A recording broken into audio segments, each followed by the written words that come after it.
young men speaking in the city square, trying to tell somebody that he cares. Can you blame the voice of youth for asking what is true?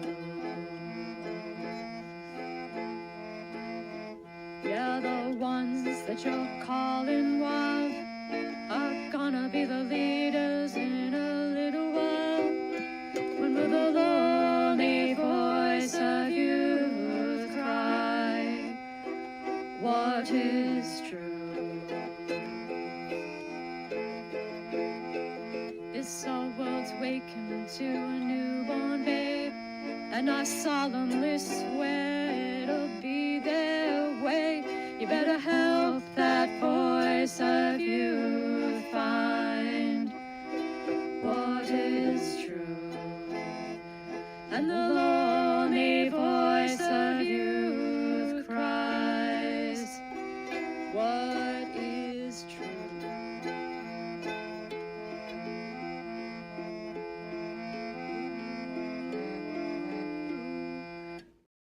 All right.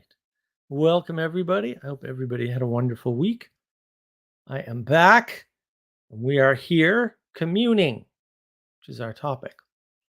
In order to do that, we need certain things, or at least I do. Sampel, which I have. Got my big bottle. I've got a bunch of Sampel in the cup, the Muppet cup. Make sure you get one. They're great. They come in white and black.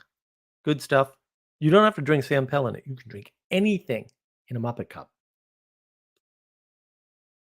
That is a true fact. How did this get broken already? There we go. Much better. And, of course, we have some Table Rock tea. Bear Claw. Because Bear Claw. And somehow, the miracle of miracles, there are still Jordan almonds left from last week. Do you know how that happened? I can confirm, however, that proves that miracles exist, because I am a glutton, especially for Jordan almonds, and I didn't just eat them all. Miracle confirmed. So I'm glad everyone's here. It's light out, sort of upsets me, but that's okay. That's okay. We got to get our European folks in before they go to bed. I like having everybody here. That's communing.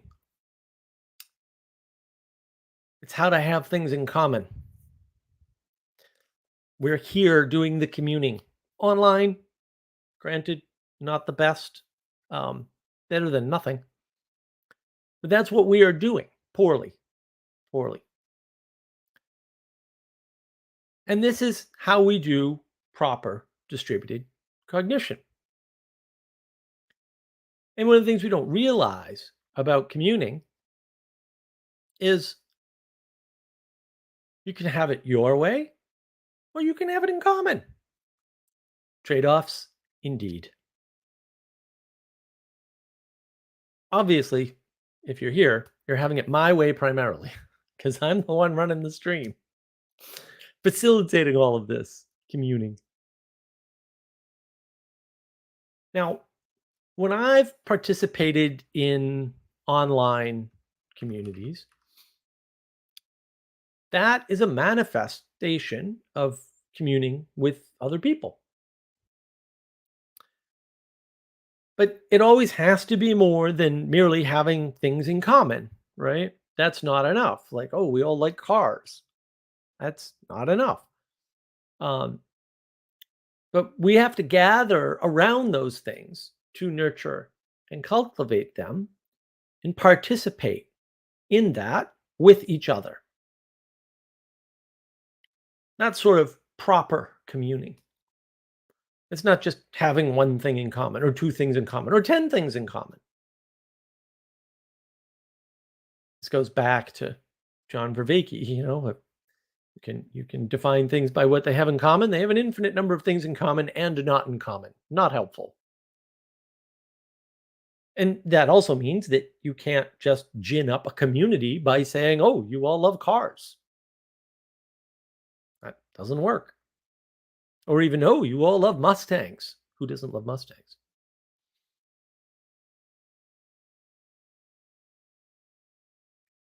And we really don't understand this. We don't understand these trade-offs, right? Between having it my way and having it in common. Those just aren't ever the same thing. And I'll get into why and how, don't worry. You don't have the landscape in common on the internet, as we all are, because it's a communication tool, right? It's a type of transmission of information, but it is not a tool of integration or landscape. Notice how many ways there are to engage. X or Twitter is also on the internet. I'm not communing with X in terms of texting right now. I guess I could. The phone's right there. So I have to pick my mode, right? I'm broadcasting on X, I think, as far as I can tell. I'm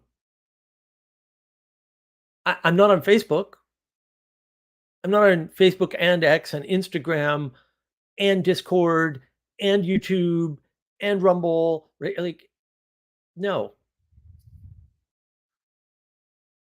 right? And there's roll up platforms like StreamYard, which I'm using, right? Where we can kind of get close to that, but that's not what's happening. There's different methods of communication that aren't integrated. They get integrated by services like StreamYard, which is wonderful. Everybody should get a StreamYard account, right? But that's not community. Might be pieces to helping to facilitate community, which is where people get confused, right? But there's no telos to integrate around on the internet.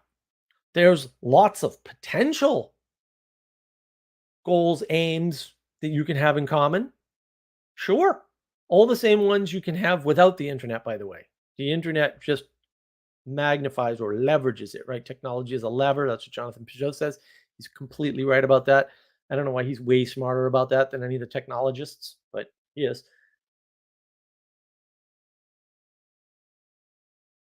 And that is the lie of the internet, right? This universalism and connection when it's really a simulacra of things. It's not their equal and it's not greater to those things. It's simulating. It's just not. Everybody says it is, right? We could do things with the internet you can't do without the internet. Maybe that doesn't mean much, actually, right? Because those things could be good or they could be bad. They could be done in communion or they could be done alone. What's the big complaint about the internet? Oh, video game addiction. Huh. Oh, that exists without the internet. Not to the same degree. Porn addiction. Well, that exists without the. Oh, not to the same degree.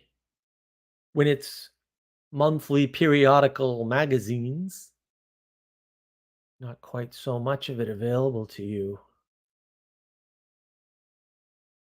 Can't just turn it on and have it.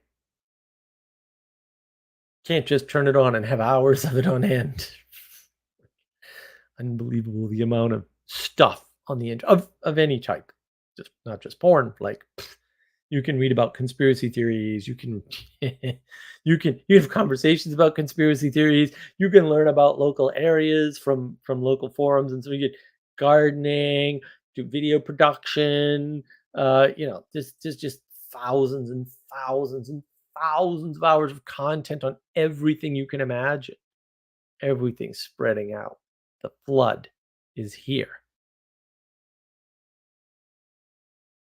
Now, why is communing, this idea of being together, having a relationship with others where both sides are participating? Why is it such a big deal? Like, why? We're all individuals, right? No, you can't be an individual. You will never be an individual. You never have been an individual. You cannot achieve individuality. That's garbage. The reason why this is a big deal is because we are deeply cooperative creatures. But we can cooperate incorrectly, or worse, we can try to force cooperation. I don't know, does that look familiar to you if you look around in the world, maybe? It's kind of a big deal. We're so cooperative that we're trying to force cooperation. And there's a fine line because sometimes you have to force cooperation. Sometimes you have to force somebody to go to the family gathering or the birthday party or to get out of their house, whatever it is, right? Sometimes you have to stop them when they're trying to drink and they're alcoholics. That happens. Sometimes you have to tell people no to cooperate with them because that's a form of cooperation. And then we have a big problem, which is the destruction of the word community. And what we've been doing is just picking an attribute, adding the word community, and trying to properly identify something. But you can't do that. Just because you put a name to something doesn't mean you've properly identified a unique thing in the world. Thingness has certain qualities. In order for a thing to be a thing that you can identify, or a unity, if you want to use that crazy language, it has to have a telos, a body or structure, and a head. Not optional. If your community doesn't have those things, it's not a community. You can try to force it, right? You can try to force the cooperation in the thing. Yeah, you can do that. Also, you're not a good person and you're being a tyrant. But hey, it is what it is. And that's the frustrating part, right? People want hard rules that you can't cross this line. Oh, yeah, there's lots of lines you can cross. We have free will, right? And lots of people want to commune. They want community. They want it on their terms, right? And then when it doesn't go on their terms, they do one of two things. Either they try to take it over, right? Or they leave. And that's, whatever. But then they seek it again. And of course, it doesn't go their way again. And they just stay in that cycle. You can stay in that cycle for a long time. And how did we get here where we're misnaming things and trying to force community and just making up things that aren't communities and saying that they are? Well, we're living in a boundaryless world, and that makes us long for that unity, for that community. Not being able to identify proper community is a function of not understanding boundaries and hierarchy. Because somehow, suddenly, for reasons which make no sense to me, the horror of exclusion is too much for us to bear. And the thing is, we need identity, and identity is assigned by community. It's not assigned by you. You can't self identify. That's insane. But identity is assigned by community in our commune, in the place we have in common, right? By our relationship with others. And that distributed cognition of community gives us a sense of identity and helps us to stay true to that identity. Because signing yourself an identity is great, but if you can't stick to it, what good is it? And you probably can't stick to it because you can't stick to anything.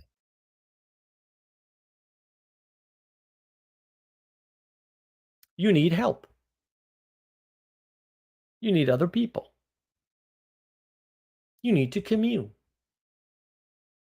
Even though people are annoying, and I cannot recommend. People, not recommended. One reason that we don't have proper community is because we don't have the same struggles anymore, whether it's socioeconomic conditions, the fight for food, right? Or, common quests, the quest to raise animals, would be dogs and horses, You got a lot more in common there than people who all like cars have in common. Mm, something to think about. Caring about the same sorts of things, even if we aren't caring about the same manifestations of those things, instances or objects or versions, right? I mean, a cow and a dog are both animals. They're different versions, they're different instances, and they're different objects of animals, but yeah. And basically, raising dogs is the same as raising kids. So there you go.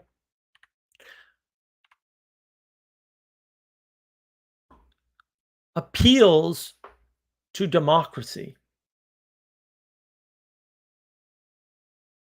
are a way to acquiesce to the need for distributed cognition. I need to know where I stand. We need a group vote. Then I know if I'm in or out, how close I am, how far out my ideas are. It's an attempt to get the thing that we have to outsource, which is our sanity. Appeals to democracy are a cry for community, to have things in common with others. How can you know those things unless they tell you? Well, they can tell you with a vote. Then you don't even need to meet them. You don't need to have a relationship with them. You just vote. Look at the vote tallies, problem solve. Very materialistic, right? It's quantity. How many people voted for this person, or how many people voted for this policy, or how many people voted to, raise the condo fees? Like, sure. How many people voted to have security cameras put in our condo association? Hmm. You can help identify the enemy. Good luck, Matthew. Good luck. Bad timing, Matthew. Priorities. Ditching community for a girl.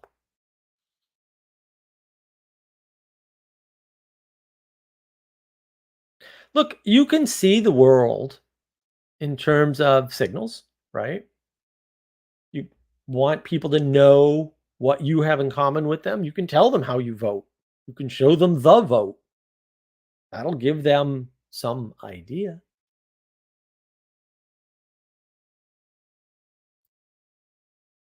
So it's an attempt, right, at community. You can see it in the political lens, right? But it's also an attempt to gain control, right? Or a form of power over others. And in this case, sure, by way of the political system, but it's a forced community. And you'll notice that people get very upset when you don't vote the way they want you to. They're trying to force community. They're not in right relationship. They're not with a community. They're not communing properly. And at some level, they know that. And that's why they push the political issue. You want to know why people get political? There you go. That's why. It's that simple. It's all about community and their lack of it, and their lack of ability to be in communion with other humans. That's what it is. That's why I don't like the political frame. It's binary, so it's very flat.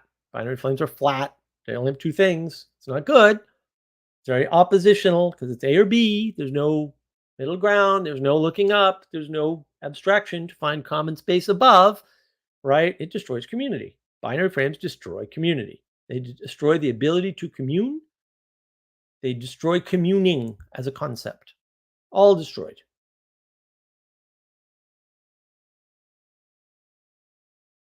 That's why I don't like political framing. I think it's bad. Don't use a political frame. And as I said, I mean, without communion with other people, without being in a community with people, you cannot have sanity. Technically, it's a technical problem, right? Nor can you have morals. Ethics means nothing as an individual. You're on an island by yourself, alone. Justice?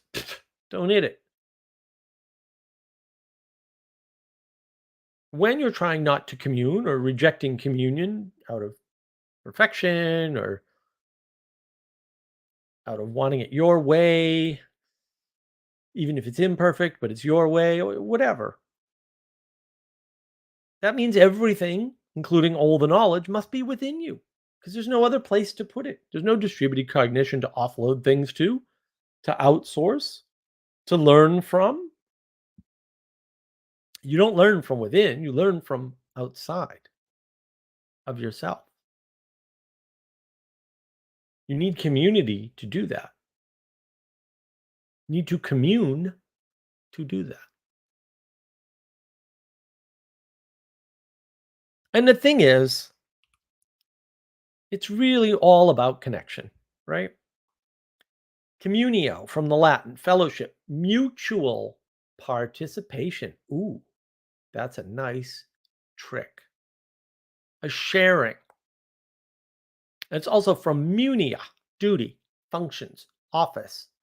Oh, duty. Huh. And you want this shared by all, right? You want it shared by all. That's what you want. That's what it is. That's what you need. You can't live by yourself on your own. You can try, but you're not watching this live stream. I don't have to worry about talking to those guys. They can't hear me. You're on the internet. You're not doing it on your own. Somebody put in that line that goes to your house that carries all these bits, all the equipment. Like, it's overwhelming. Completely overwhelming. Especially to me, because I actually know how almost all this stuff is made. Why I am cursed with this knowledge and the ability to retain it, I do not know. If I find out who did that to me, they got some splaining to do. So, really, this idea of communing, of community, of communitas, communio, it's a quest for identity. Where do we fit? But it does not provide us with the ability to be identified. It provides us with an identity. That may seem like a niggly, slight difference, but it is not. We are only identified in relation to the community. But our identity comes from that community and all the other communities we're part of. We're probably not just part of one community, for better or for worse. And a lot of sort of the larger pattern, which I guess I'm going to touch on because I did a tweet today, is about the fight, which you'll hear couched many ways, between centralization and decentralization. I suspect this is part of the Protestant Reformation playing itself out. Protestantism is just the cryptocurrency of religion. That was roughly my tweet. It splits into communities from a larger community and then tries to recreate the larger community on the back end, which doesn't seem to be working, by the way, and was sort of a stupid idea, but also not intended by the idiots who started it. Also, the idiots who started it. Very dangerous to rebel. You don't know how people are going to take your rebellion. You don't know what it's going to turn into, where it's going to go, or how many are going to die. I'm looking at you, Luther.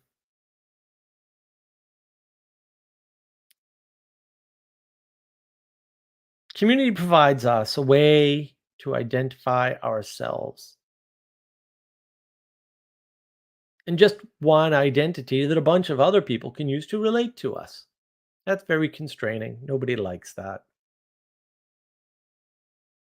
But this works less well when you have a flat world, right? A poor sense of hierarchy. right? You need a single identity, or you want to know yourself, or you're in a poor or weak community. Or if you rebel because you want to control your identity. Not to say that you don't have some influence over your identity, but that is not control. Very confused about the difference between influence and control. It makes life so much more difficult for everybody.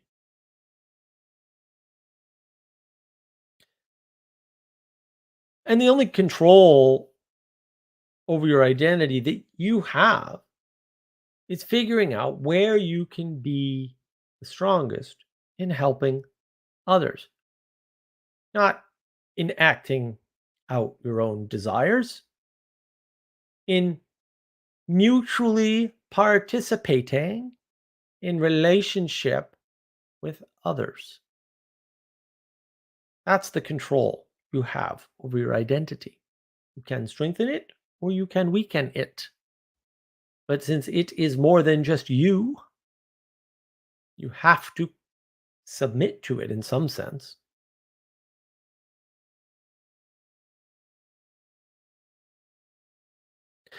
And here's really the problem, right? A lot of people will run around and they'll declare that they're doing what another person does. But that's not communing, nor is it a function of community, nor will it make a community. Oh, I play Fortnite, you play Fortnite. We're part of the same community. That's forcing community. It's also a lie. I meditate too. Doesn't give you anything in common at all because our personal experience is different. Maybe you cut down trees. I cut down trees. I had the chainsaw out earlier today. But I don't know much about cutting down trees. Maybe a little more than your average bear, but nothing compared to Josh, who's been on my channel before. It doesn't put us in the same community because we experienced a similar sounding thing. And some of this is the sloppiness of the language, most of it's sloppiness of our thought and the limit of our perspective. And we can't consider the limit of our perspective. That's why we need community. That's the thing that gives you the distributed cognition that can push back on your limited perspective and open it up. You want transformation? You better do that within a community. You do it outside of a community and you're kind of screwed because A, they may not be honest with you. They don't have any vested interest. They don't live with you. They can float you off when they're done.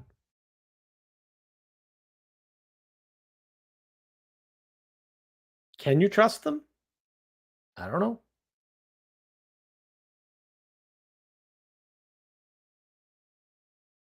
So, how do we properly commune? You must understand how to relate. Relations need to be persons, not goals. Goals is false community. It's a fake, a LARP. You're LARPing a sense of connection. Oh, you want to self transform? I want to self transform. Let's put together a meditation community and we'll self transform in community. No, that's garbage. There's no such thing as self transformation, first off. But even if there were, that would be garbage. You're trying to force a connection that isn't there. And this usually leads to false naming. Well, I make YouTube videos. You make YouTube videos. We're in the YouTube video thing. Oh, I make YouTube videos on patterns, and you make YouTube videos on, symbolism. We must be the same community. Now, I went to the Symbolic World Summit, which was wonderful, by the way, and I love the Symbolic World people. And I've said this before. I'm there. I'm kind of in their community. I pop up every once in a while and make a comment. I'm not up to date on the reading because, they'll be fine. There's not much for me to help them with. Um, that they're a fine, flourishing community that's doing great. They're doing great.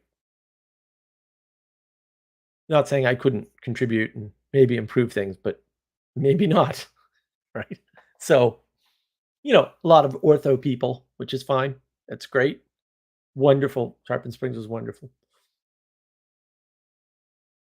But like, I mean, we're not in the community of videos about symbolism and patterns just because like that's not it would be false naming, right? It's like, oh yeah, well, I talk about philosophy and symbolism like thing called pattern, which is a word I'm hearing much more often now. Um, anytime, guys, you're welcome to catch up. Uh, right? I can't like it doesn't work. Not that I don't love Jonathan Peugeot, because of course I do. He's French Canadian, so he can do no wrong, obviously. Um, but I mean, we're not doing the same thing. We're not on the same project. We're not like whatever. I mean, in one sense, we're on the same project, but it's so abstract and high up, you know. And I'll make my case as to, we'll say, my disagreement with symbolic world in general uh, a little later on. So you can't just put words together, smash them together, build community. You can't just name things and call it a community because you can name things that it has in common with other things. Or worse, if you can't, which that's a bigger problem that people don't seem clicked into, like give up. It's okay. Just admit you don't know and maybe stop trying to do the thing for something that isn't there. And a similar experience is in a relation because that can happen without knowing the other person or even about their existence or even the existence of a similar experience. Similar experiences are a thing in the world independent of you, your naming, and your desire for communing, right? Your desire for cooperation. Oh, my YouTube channel had a similar rise to your. We're not in a community. I don't know who you are. I don't care at all. Sorry. Not sorry. Pragmatist. Can't care about everybody. I'm sure there's starving children in Africa. That sucks. I'm not in Africa. And the problem is we get caught up in this. Because when you're alone, you think you are the first and only person to experience what it is that just happened to you. And in a way, you are because you're unique. That experience is unique to you, it's unique to your position in time and space, and the fact of your existence as a person that is not another person. Thoroughly unique.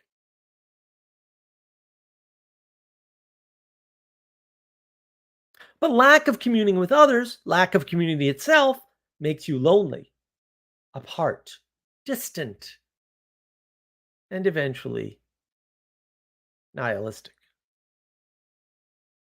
This is part of the meaning crisis, which is caused by the intimacy crisis. I'm talking about issues of intimacy, the quality of your relationships. Independence protects us from other people. Other people suck. They're just terrible, horrible. All the problems of the world caused by people. Absolutely, I can prove it. Every problem ever caused by people. It's horrible. It's terrible. Independence protects us from others at the cost of intimacy. There's your intimacy crisis.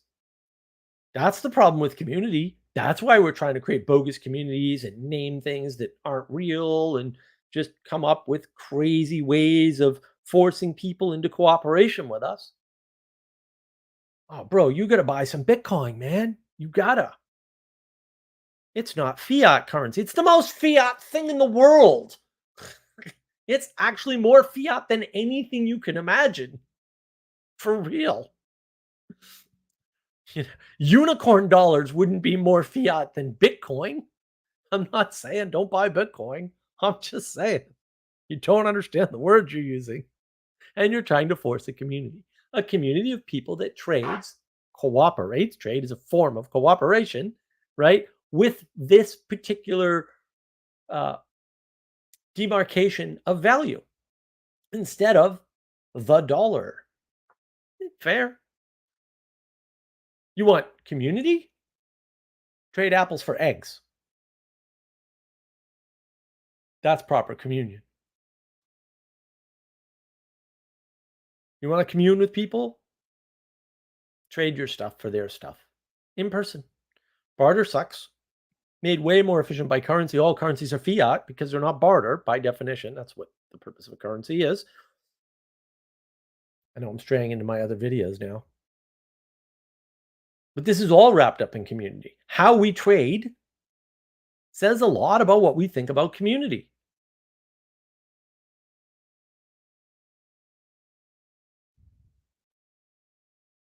That's worth thinking about. You can look around and observe and figure out where we are on the community scale by looking at how we trade and how people talk about trade. It's a very bad situation, for example, when somebody says taxation is theft. Now, I am in this camp, so I am criticizing myself. What they mean is I'm communing using the currency in the welfare of those people within whatever it is, because you've got local taxes and you've got state taxes and you've got federal taxes in the US. There's similar sorts of formats around the world, right? But I don't feel like that's working or that it's doing what it's supposed to do. And fair enough, because I'm in that camp. There's no justice in the United States. Court systems are completely broken and need to be destroyed and rebuilt. That's just one of those things. There's others.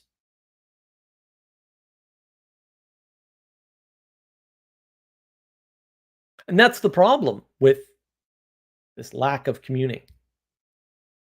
We want to be individuals. You can be an individual. You can't have community. You get to pick one. You can't be an individual in a community. That's a no. Definitionally impossible. We don't accept that constraint. We err. We start to create fake communities and force people to cooperate. We all become tyrants.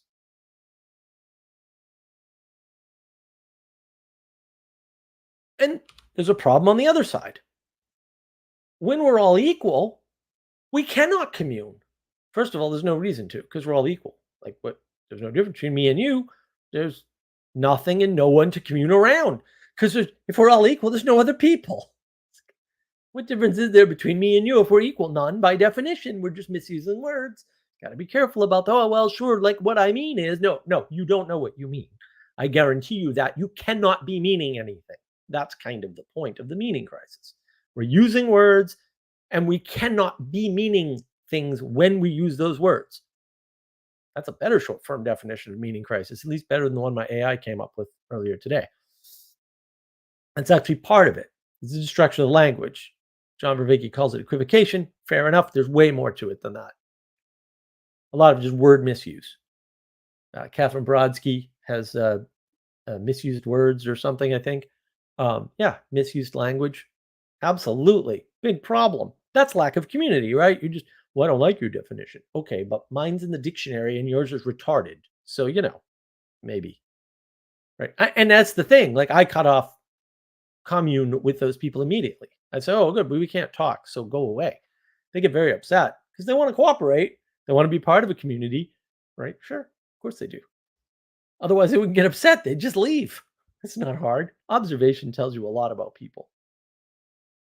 And sure, you can argue, well, look, I mean, ideas, I have a big idea. It's bigger than us, right? Because it's not just me, however that works, even though I'm an individual.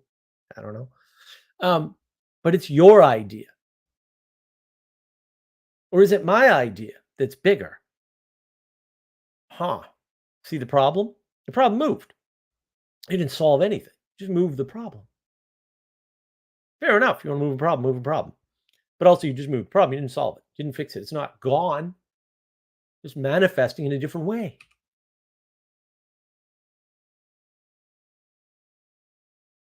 We don't know how to commune when we cannot relate to one another when the quality of our relationship is poor or low or non existent. I love everybody watching my YouTube videos and my channel and joining in the live stream. I'm very grateful. And we've got the live chat and you can jump in later and stuff like that. That's all awesome. Not as good as being with people in person. Not as good as Symbolic World Summit or the Convivium event in Arkansas. Those videos are wonderful. You should watch them. Um, Not as good as Thunder Bay, but really good.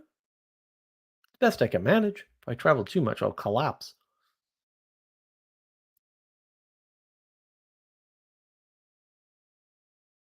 And if we're all equal, though, how do we relate to one another?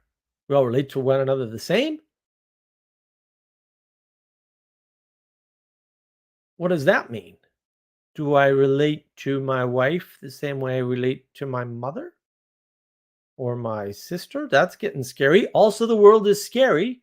Oh, that's weird. It's almost like equality doctrine is flattening the world and destroying everything. Huh. Must be a random coincidence. Don't listen to my ramblings. We cannot figure out our orientation in the world, our relation to one another. There's no right or proper way, better or worse way to commune in an equal world.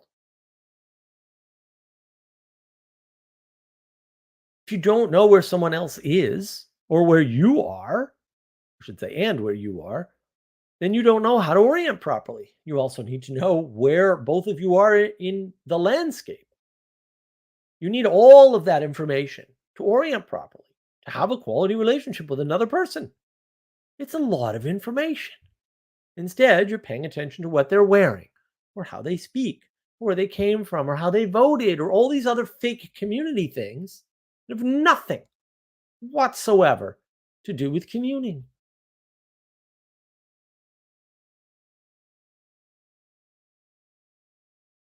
A lack of a coherent, common history causes us not to be able to be in community. It forces middle out thinking. You know, those shows where you're dropped in the woods, you got to survive on your own, alone, right? Whatever. There's no appreciation or reverence for all the training that came before. You can't just go on some of these shows and, like, say, I want to be dropped in the woods. They check you out physically, mentally, make sure you have training to survive. If you don't have survival training, you're not going to get on some of these shows.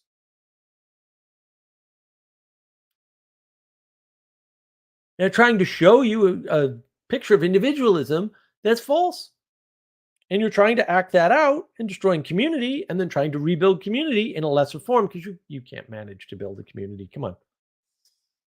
Come on. It takes a distributed cognition over time to build a community that will last by definition. Not what you thought up last week with your IQ 130 bros. No.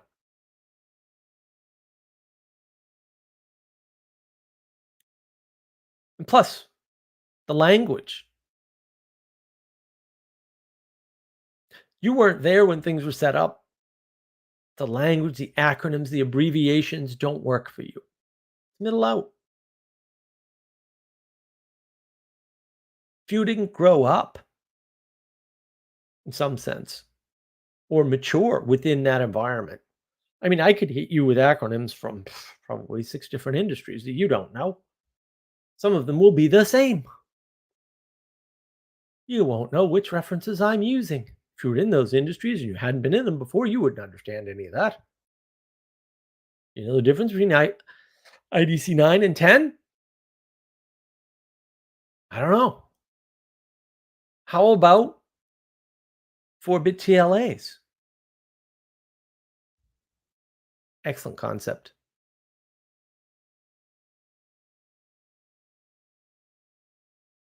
When you're dropped into these situations, it's all middle out from your perspective because you weren't there in the beginning. You know what else you weren't there in the beginning of? Almost everything. You'll be there in the beginning of a bunch of stuff, And that will be such a tiny percentage of all the things you encounter. I don't know what to tell you. You there when the grocery store was built? You there when the church was built? If you were, is it gonna last? Because I got questions.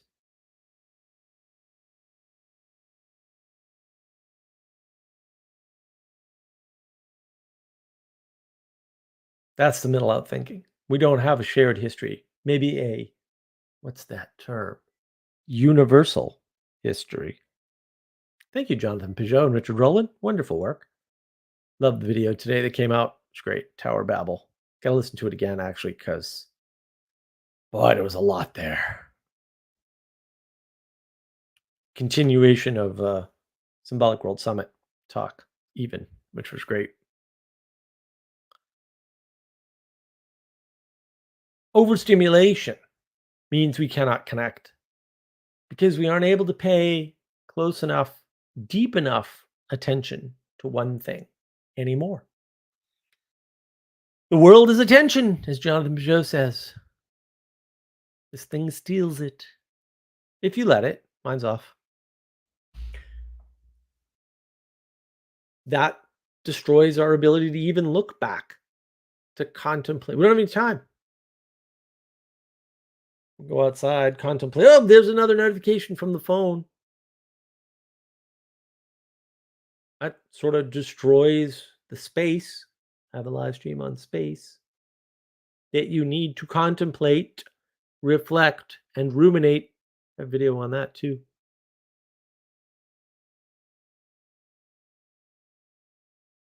That's how you learn. You don't really learn by doing so much.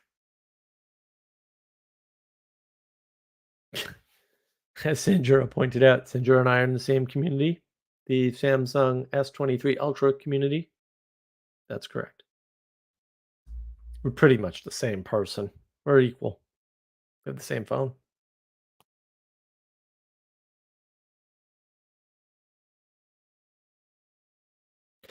And the thing we don't realize, because I've gone over this a million times, I don't think anybody actually understands. That's okay.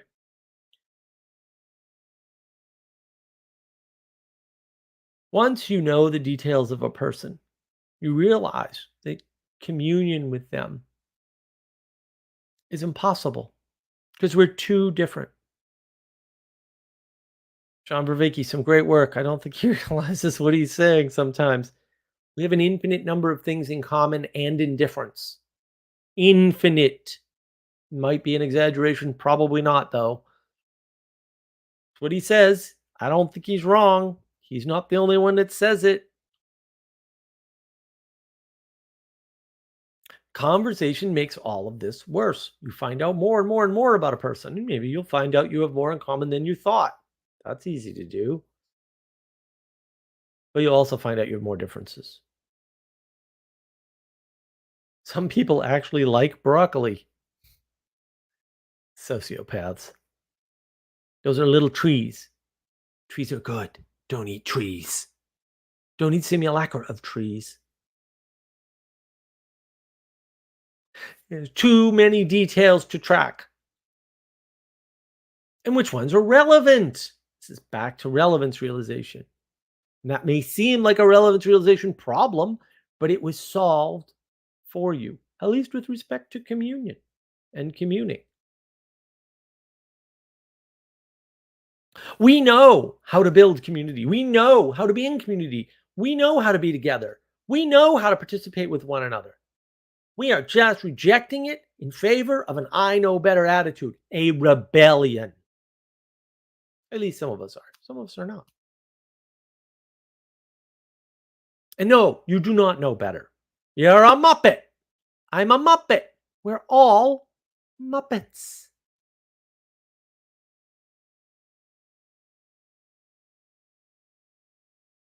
You do your thing. Intimacy crisis indeed. If we all do our own thing, we cannot do things together. The thing I want to do my way. You will not do it my way. So either I can't do it my way and we can be in communion with one another, can be in a community together doing the thing, or I have to be in an intimacy crisis and reject the quality of the connection. Now, I can say, well, the connection that I'm going to have, the relationship that I'm going to have with you is tyrannical. You're going to do it my way. Still intimacy crisis.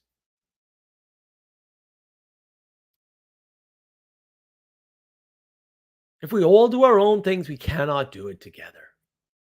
Eventually, we lose the skill of communing, of being together, of having things in common.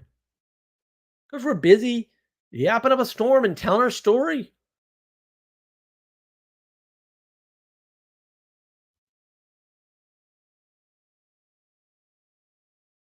I know I've mentioned this before and I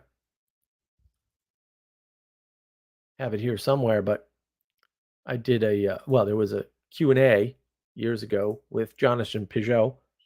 I'm not going to grab the audio. I finally got the audio and got it cleaned up, got it transcribed. Transcriber did a pretty good job. Audacity, new AI plugin for it. It's pretty cool. It's called OpenVino. Does transcriptions. Pretty good ones. Also cleans up audio automatically, noise, really well. I'm just going to summarize what he said because it's like 3 minutes of Jonathan Peugeot early days rambling.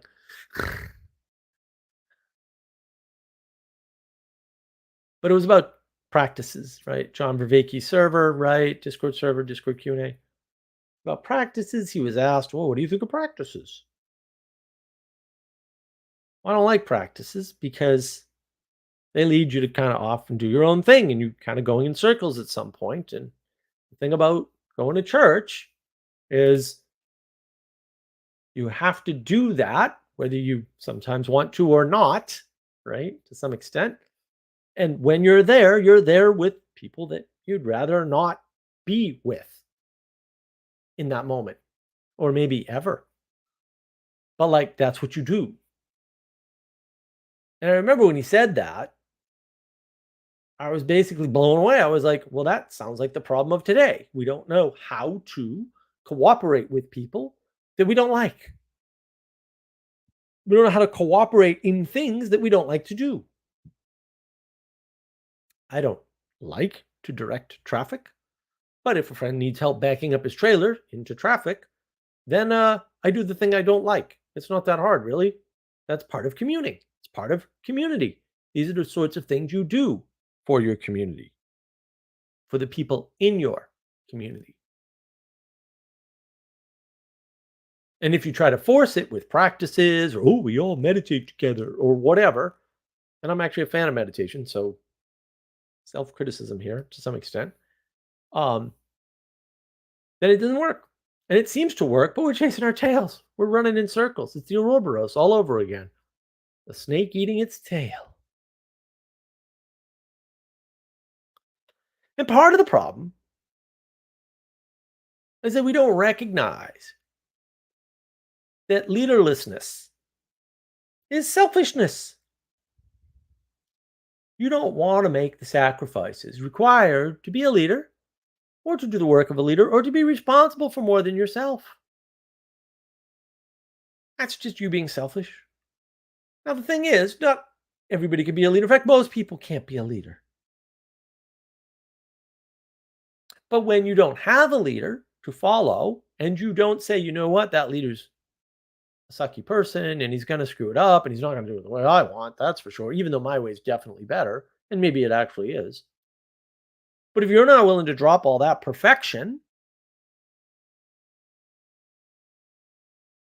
you can't cooperate. And then you're back in false community.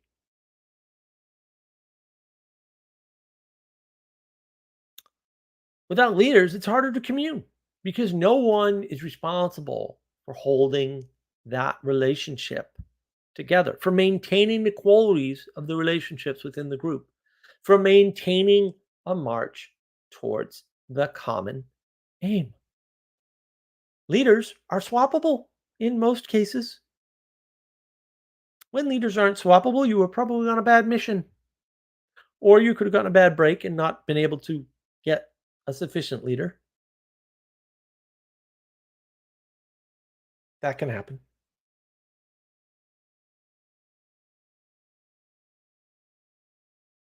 The leader holds that together, not just the structure. The structure helps too, right? Having boundaries, being able to reject people from the community. Oh, you don't fit this community. Maybe you can't get along with other people. That happens. Maybe you can't get along with certain types of people in the communities, primarily those types of people or just the people that run it. Yeah, that happens. A lot of people get thrown out of communities and they'll scream they've been excommunicated. Maybe. Hint, it's you.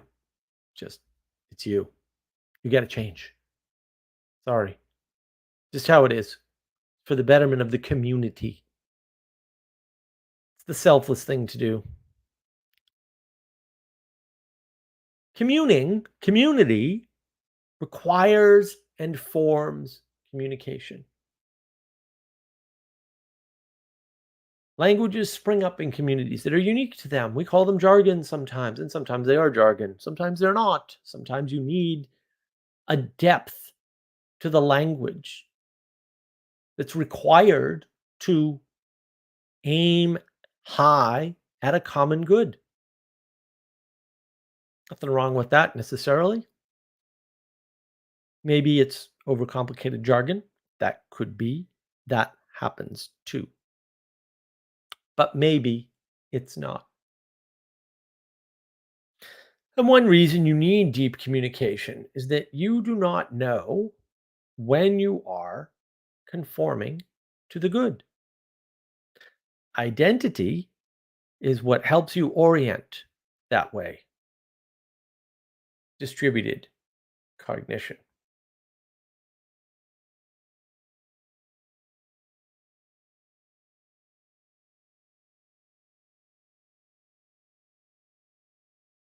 So, what do we do about this problem of needing deep communication, of needing to participate in distributed cognition, of needing an identity assigned to us by a community so that we can conform to the good? Because we don't always know what the good is, and the good sometimes comes and goes for us. These are difficult sorts of things to resolve at one level. What is the problem? So, this is why you need the poetic way of informing the world. So you can see how things are held together and how things might be held together, the potential of holding things together. This is where my work on patterns crosses over with the symbolic world, because symbols are the way we connect things that are not connected materially. Symbols are the portal from the material into the ethereal, where you can have your higher aim to connect to and your virtues and values to do it with. You're not going to connect to somebody because you both have Bitcoin, my friend.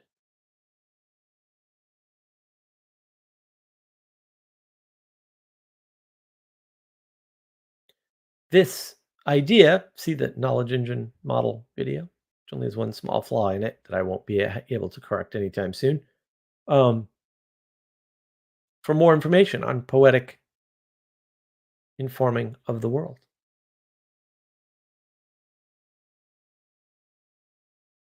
That's where symbols are.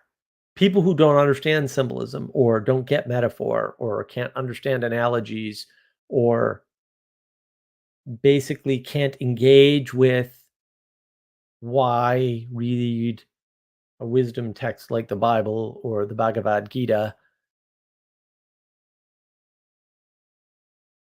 They can't inform the world poetically.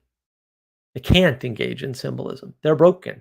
They're meaning crisis people, not crisis of faith people, although maybe a few of those have lost the ability to inform the world in such a way with this deep many to many relationship that is required.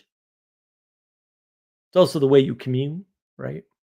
You may see something in a symbol that I do not see, but we both see the symbol and we both see what it points to. But the fact that you come in over here and I come in over here, who cares? The beautiful thing, it allows us to commune. It allows us to be in community. In the United States, we had that shining city on the hill. That was one point of unity. We had the concept of manifest destiny, which is, our right to forge westward and colonize more of this great nation. It was a shared identity in ethos and physical location. And it's worth asking, like, did it work? Well, it worked for 250 years at least. Can it hold? Those are different questions. I don't know. Born in the crucible of Protestant experimentation. Protestantism is cryptocurrency. It's decentralized. Now, I'm going to go out on a limb. I'm fairly certain about this, but still developing. Trust, proper trust, is built on shared virtues and values and nothing else. It is looking up at the same unattainable star in the sky. Yet, in striving for that star, as unattainable as it may be, you commune with everybody else, striving for that star because it's above you. You're not in opposition, you're in cooperation. You both want to get closer to the star, to that common higher thing above you.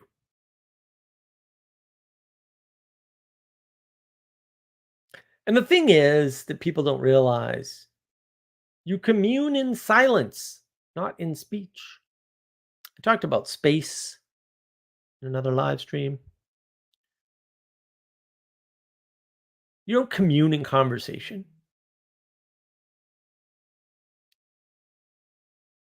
Symbols do not speak as such, they communicate more deeply than mere propositions. Propositional tyranny, yeah, that's all about squeezing out the symbols. It can do nothing else. It's a flattening of the world. Symbols are an enchantment or an opening of the world, a connecting of the world. It's the way things come to unity is through symbols. Symbols give you space. Looking at them for a while gives you time to make those connections, those relationships. And that is where learning happens. Not being told, not merely doing, but integrating. Integration is a super important idea that Manuel Post and I worked on. I've been working on for years. How do we integrate in a practice? Because we're still fans of practices. It's got to start somewhere. At least if you're in a meaning crisis, you have to start way back. Integration is very important. And just adding a pause and being told to reflect makes a huge difference in your outcome in something like meditation or a book club or a practice of any kind.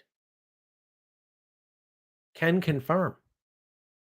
Been there, done that, got the t-shirt. It's a big deal. It's an enhancement to communing. Just pointing at taking the time and space and silence to integrate. Whopping difference. That's where the magic happens.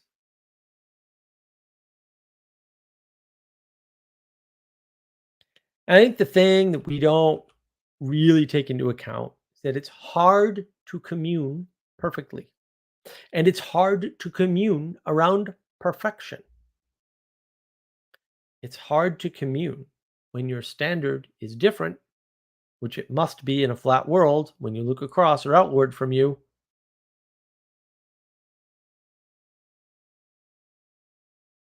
You have to look up. It's hard to commune when your standard is different because you have to look up. Accept imperfection, your own first, along with others. Aim for perfection, but commune around the fellows that are around you, that are with you. Make a connection with them in that common aim that you are sharing. In your imperfection, striving for perfection as the standard, because you need a standard. That's how you commune properly. Doesn't have to be forced. You can just help people.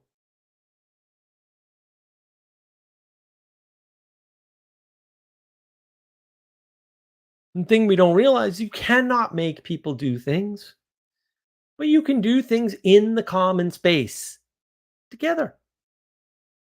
And people have to deal with that. You can just go to the park and start practicing Tai Chi, and a bunch of people will probably start following you. It happens.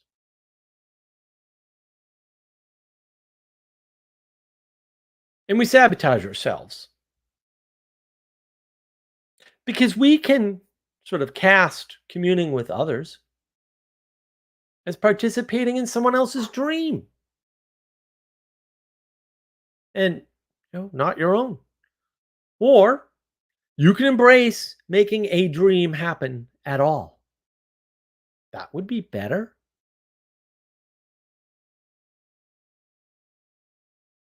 We're always sad for those people who didn't live out their dreams. Oh, my mother always wanted to be a writer, but she had to raise us rotten little kids, and we were horrible to her. Do you know how many times I've heard that story from different people who don't know each other? Holy cats. Like that story. Forget about all the others. Oh, my mother was, had a degree in this and she couldn't do that because she had to stay home and raise the kids. That's a beautiful thing. What a wonderful sacrifice.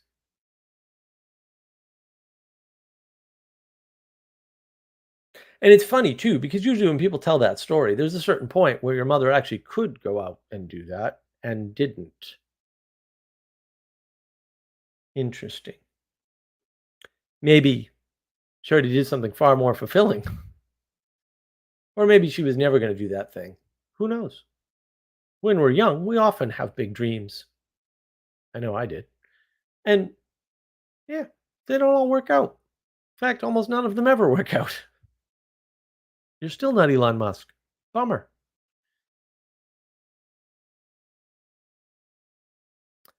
But ultimately, that's what reality is. It's the manifestation of the dreams from our imagination, from the imaginal realm. So when you participate in making a dream happen that you can share at least part of with somebody, you're manifesting reality. What's wrong with that? Maybe you give up your ability to manifest your reality, although probably not, because you're just one person, in favor of manifesting something bigger than you. That doesn't sound terrible, by the way. I don't know why that's bad. That's participating in reality. It's a good, reciprocal, mutual participation in a community. Sounds good to me. And the thing we miss, because we have these grand visions, this single superhero, the hero's journey, all this other garbage. It's garbage. It's garbage. It's wrong. It's wrong. Sorry. It's a misread. Just flat out. Sorry, Peterson. Not correct. Often, all somebody needs, and maybe that somebody is you, is someone to walk with,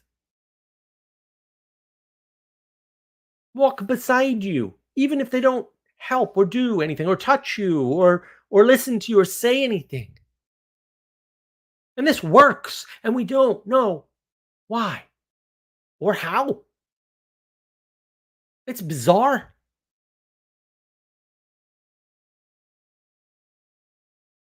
Oh well, I don't really care how it works or why it works. I know that it works, and I can do it. And I don't need to analyze it or be skeptical of it. I don't need to.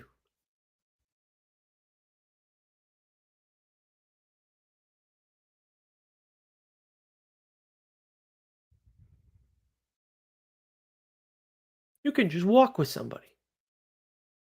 You can just check in on them, even when you can't help them.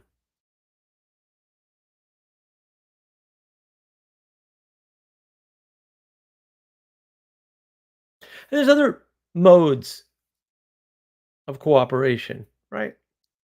When you let somebody else examine your work, you revivify the work first for them. Right? You need to give them some framing. This is what I was doing. This is why I'm doing it. Could you give me your feedback? I'm curious about this, that, the other thing, right? You're already revivifying your work, right? Just through them, through trying to communicate to them about your work. And then with luck, it gets revivified by them. What a miracle that is. It's not guaranteed. It doesn't always happen. But when it does,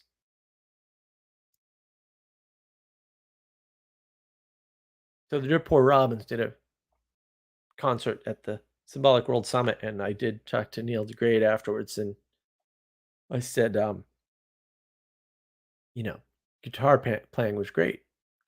And, I'm pointing at certain aspects of what I found great about it in my limited knowledge because I'm not a musically inclined person in that way. I don't understand the techne behind music. Can't play any instruments. I can kind of sort of almost do thing on a piano that sounds reasonable. And hopefully,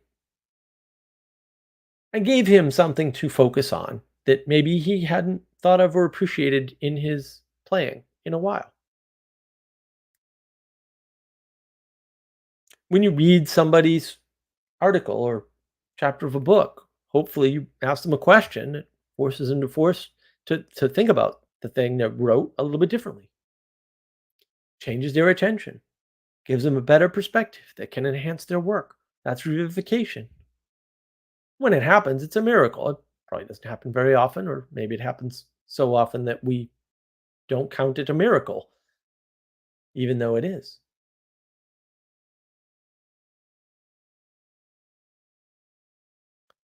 The reason why we have community, the operation of a community, is to create better people.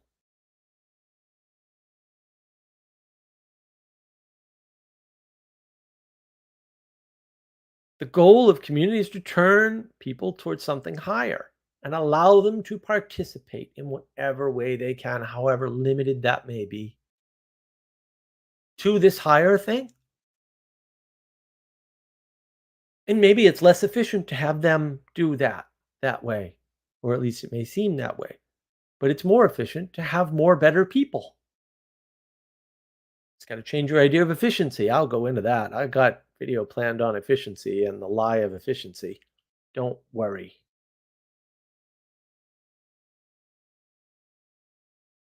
With community, you can participate in something bigger than you are. Self, self, self, self, self, self. What about the thing bigger than self? Isn't that more important by definition? Because it is. I'm just saying. I don't want any confusion. Not on this stream. Self, self, self, self. You're a narcissist. Cut it out. Be better. The world needs you to be better. Self-transformation. Why don't you transform something with other people instead? And maybe that will just transform you and you'll have nothing to do with it. Then you can spend less time on yourself and yet become better. Wouldn't that be a miracle? Only if you let it happen. Stop rebelling. You'll get pulled towards where you need to be if you just cooperate correctly. You need deep, quality relationships in order to properly commune with others. And that will do the transformation. You don't have to do that yourself. It's ridiculous. It's absurd. You can't self-transform. The whole concept is bankrupt. Bankrupt is a communicative form of language. Absurd mixing of words to try and force a cooperation. No, really.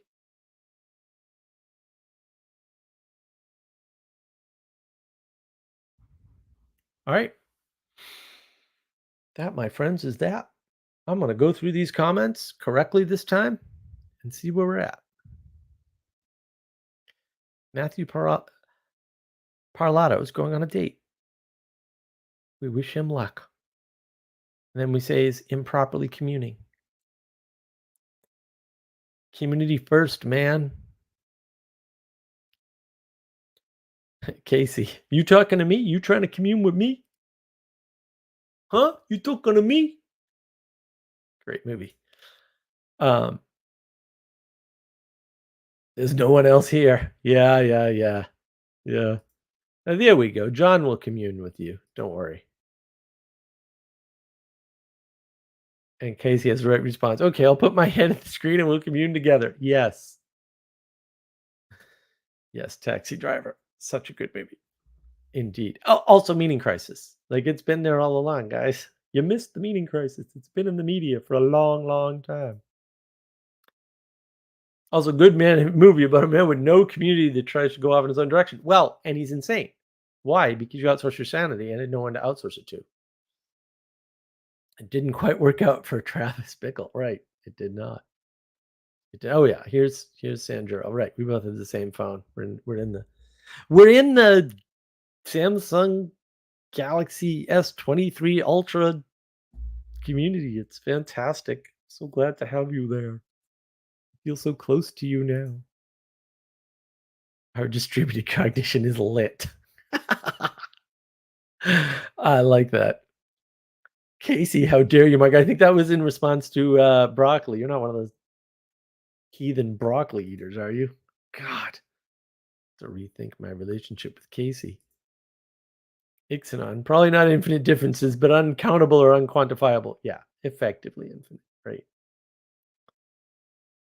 Ixanon, I think the attempt at forcing community is an attempt to manufacture trust.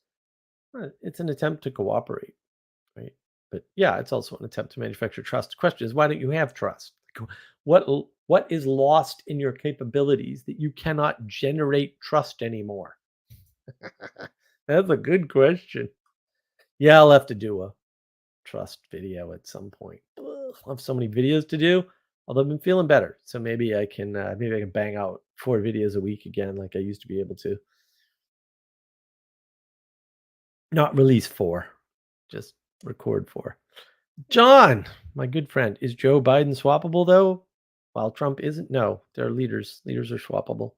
We have better and worse leaders, that's for sure.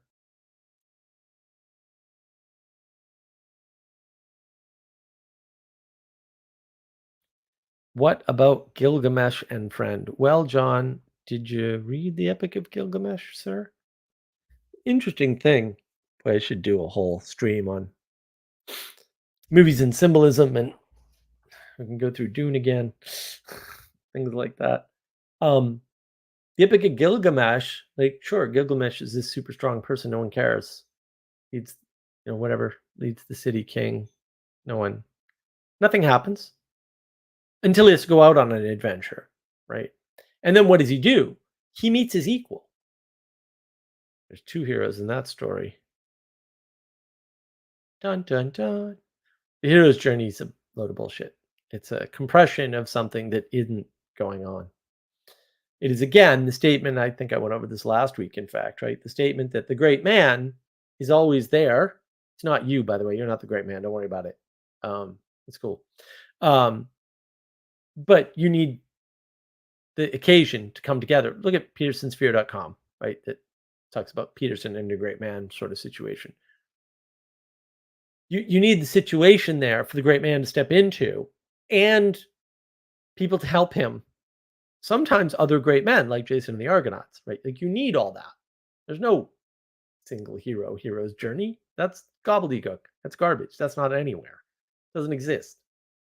And we shouldn't be trying to go out on it. This is very individualistic framing, right? This is what happens when you frame the world individualistically, and then you misunderstand Plato's cave. See my video on the lies of Plato's cave.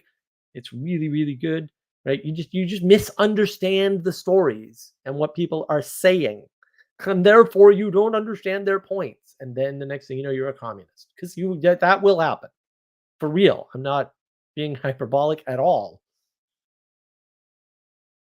So yeah, you've got to account for that.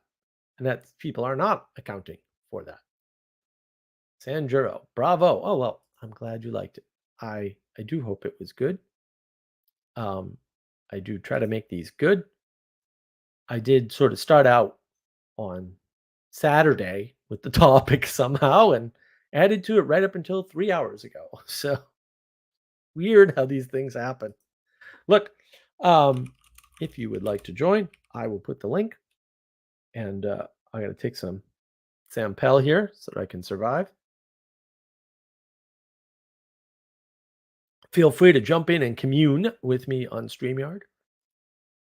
We can talk about whatever, but community and communing would be preferred. Go back to what you disagree with symbolic world and any issues with Eastern Orthodoxy as a religion. What?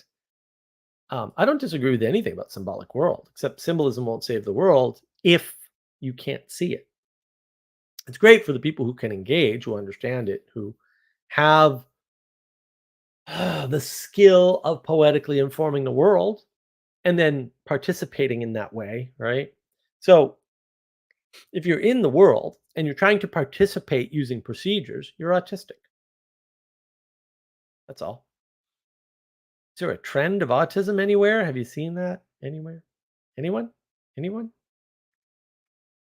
That's why we like the model.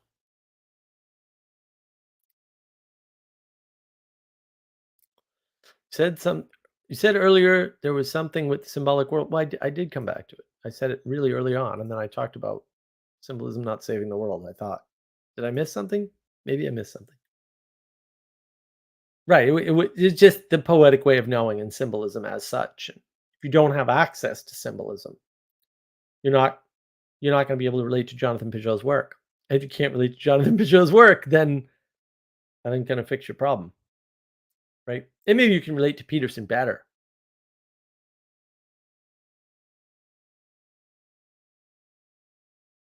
Ah, okay. Merbad?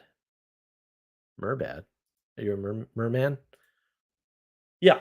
I think that that's the issue. Like, if you just try to shove symbolism at people, um, and they can't symbolism, then it ain't gonna work. And that doesn't even mean that you shouldn't do that or you shouldn't try or whatever. Like, I'm a huge fan of symbolic world, like huge. But mistaking that for this universal solution, that would be a mistake. Right? The meaning crisis. People will never be able to engage in symbolism explicitly. Like we did the experiments on the server. Like we know this, we know why, and we modeled it, and we have a good model, and it works remarkably well. And it's like the gift that keeps on giving. And at some point, I'll get my AI to do something more with it. Uh, we haven't. I've been very just got the AI upgraded and all that. It's much quicker now too. I don't know if that's the vector database or I don't know what that is. I think it's the vector database, but irrespective. The idea of symbolism, and we'll say the engagement with it is key.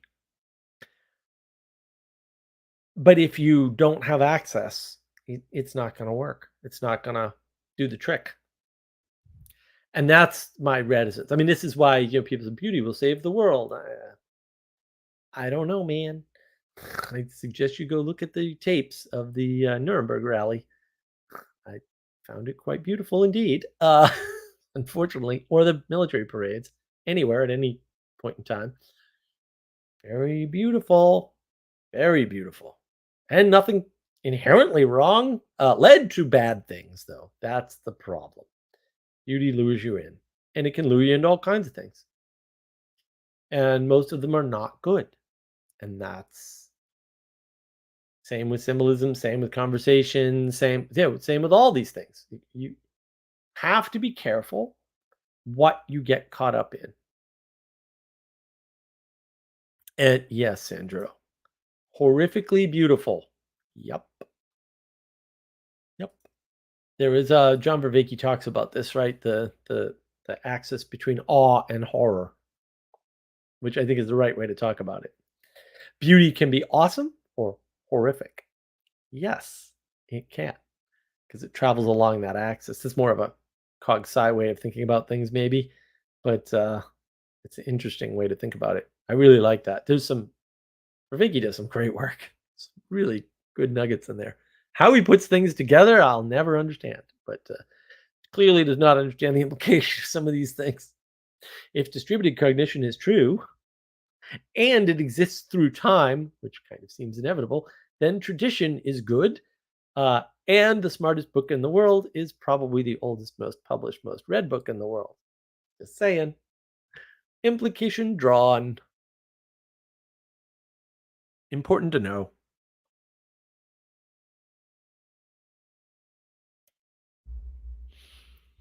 It would be a horrific irony if nobody jumped in to talk to me in my chat on community and communing. That would that'd be hysterical. Also disappointing because it would be. Really? No one? One sec. Oh, John's coming. All right.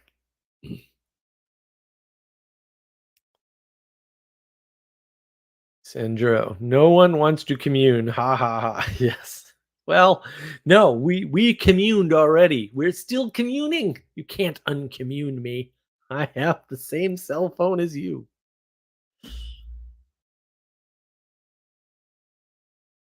I would, but I have a 2-year-old. Fair. Fair. John's coming. I figured someone would show up. We'll see how it goes. Navigating patterns has the link pinned and everything, so if the link scrolled off the screen for you, you can go to the Navigating Patterns YouTube channel and get the link there. Yeah, I don't know how the links work in Twitter.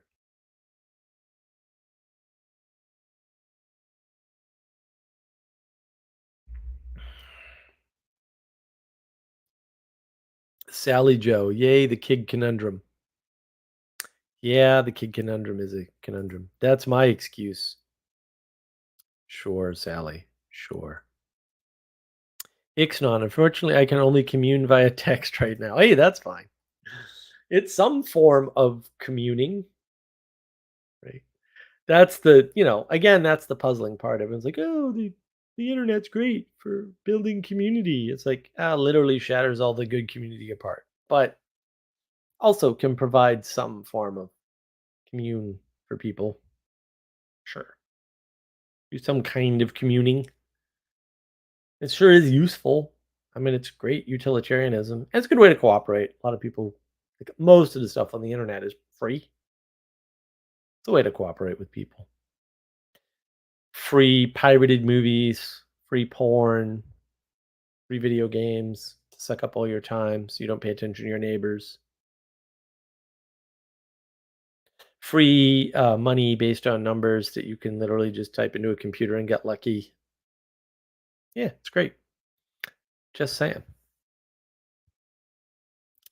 John is setting up mic. Okay, excellent. Yeah, I mean, I love the internet. Been on the internet most of my life, but also not as good as hanging out with people in person. Not as good as Thunder Bay or Symbolic World Summit or the Convivium in Arkansas or the Washington, D.C. event that I went to. Those were all excellent. Or flying out to California to visit Adam. Not as good as that. That's where we get lost, is we just confuse having things in common or being connected to people with, you know, with whatever. Forums, Substacks, YouTubes.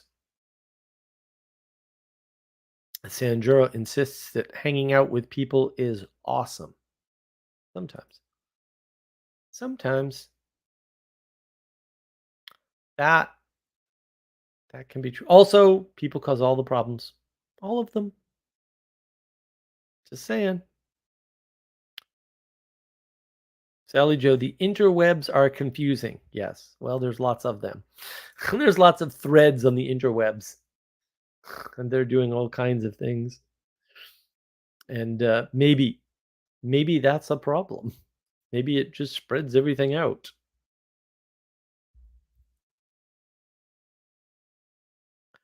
Sally Joe, when and where things are happening gets folded. Right. Well, we fold space and time with high-speed internet in particular, but technology in general, right? It's a lever. It speeds things up. Jonathan Peugeot says all this. He's not wrong about any of it. Why is he the smartest technology person ever? I don't know. It's almost like there's a pattern that he sees symbolically and understands through the poetic way of knowing and is foretold in symbolism, say in stories of the Bible. I was actually very surprised they did not go into technology more with Tower of Babel. I would have framed a bunch of things a little bit differently there, for sure. Or in addition to how they frame them, I can't do their framing. I wouldn't even try. Way over my head. But yeah, there's a bunch of ways to frame Tower of Babel and technology and the internet in particular. Right, because things regularly come crashing down and everything spreads out.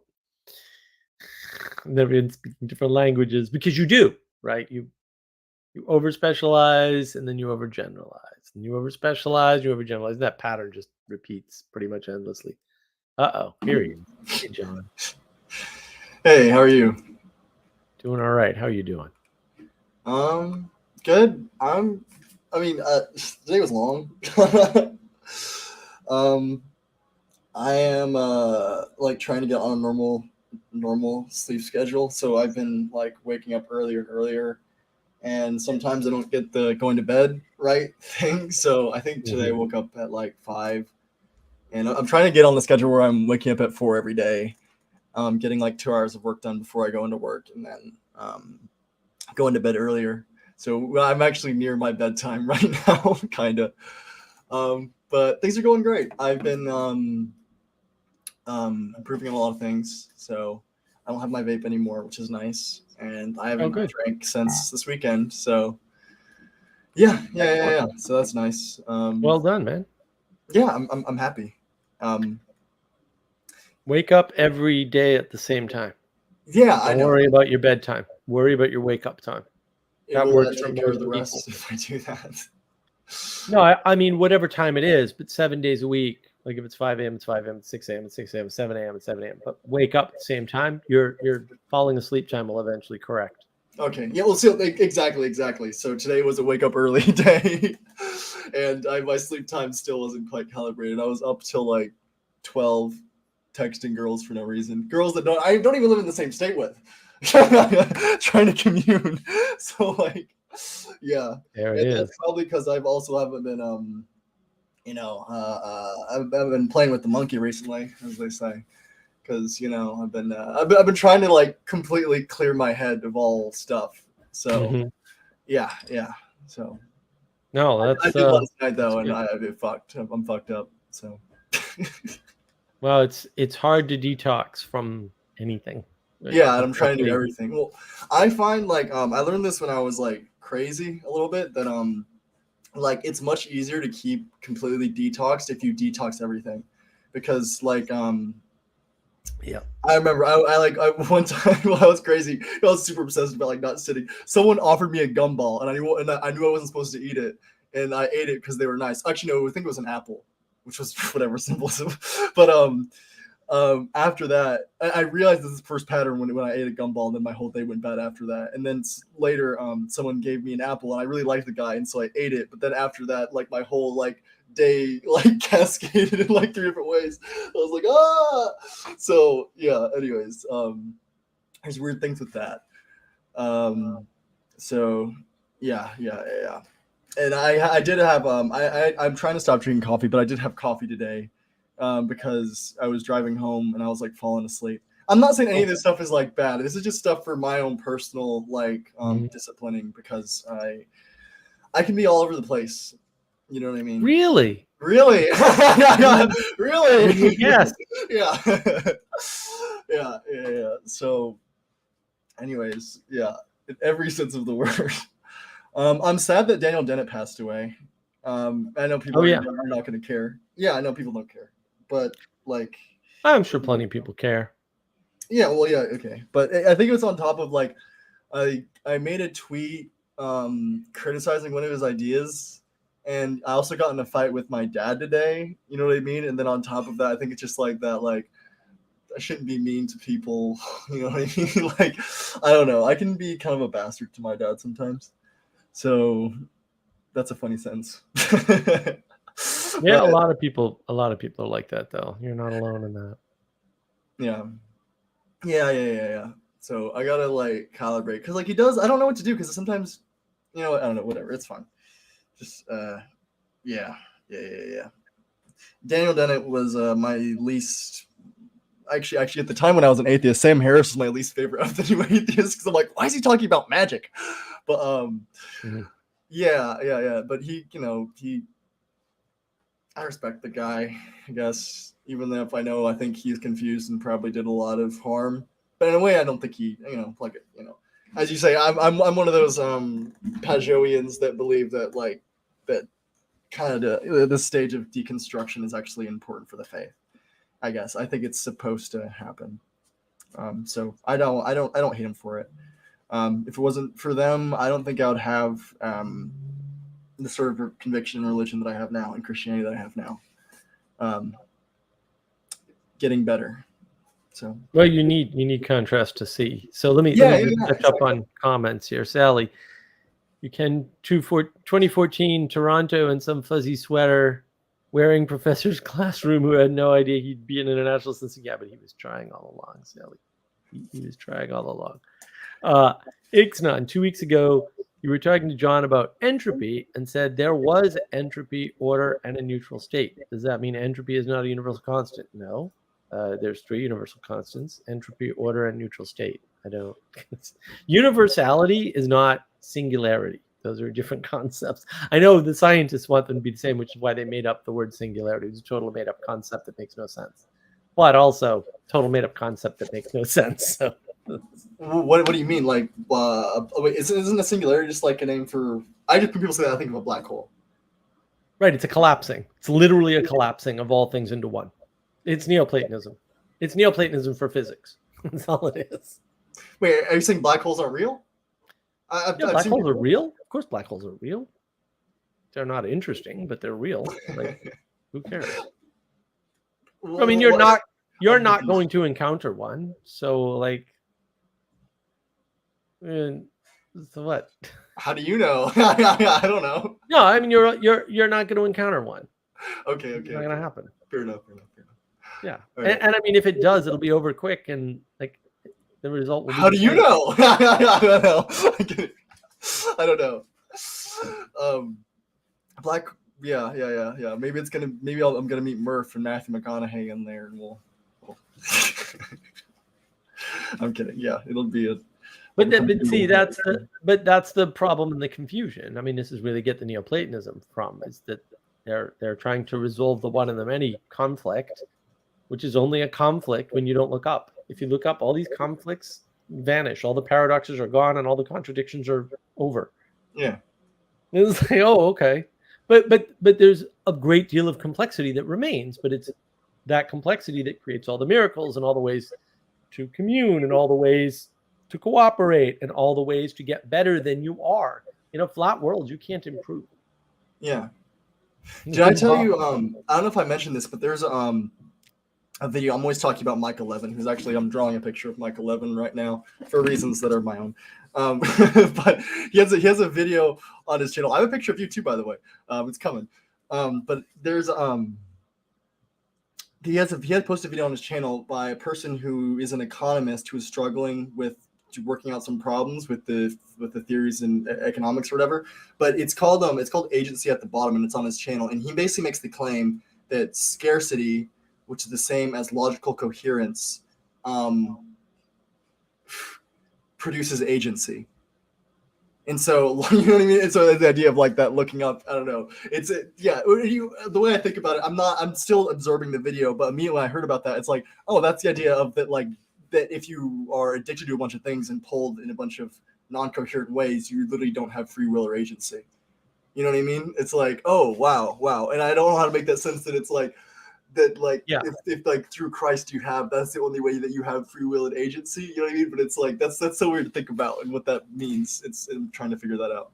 But it's I think that's the materialist problem of the flat world, is that you run into this issue where everything's in opposition, everything's a conflict, everything that isn't you is a problem, right? And so you long for equality because you long for intimacy, and that's one way to apparently get intimacy, although it doesn't work, right? And then you collapse the world, and then you wonder at what happens when you take things apart and put them together randomly. I mean, this is Michael Levin's project. Like, oh, I took the constituent components of a frog apart and put them together in random order, and they formed a new thing. And it's like frog-a-lottle. Well, first of all, I could have told you that. You didn't need to do that experiment. Everybody knows this. Like every 3-year-old understands this. I don't. Why do you think this is a breakthrough?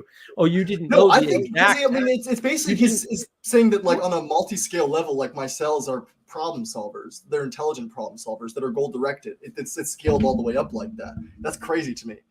I don't know. Right.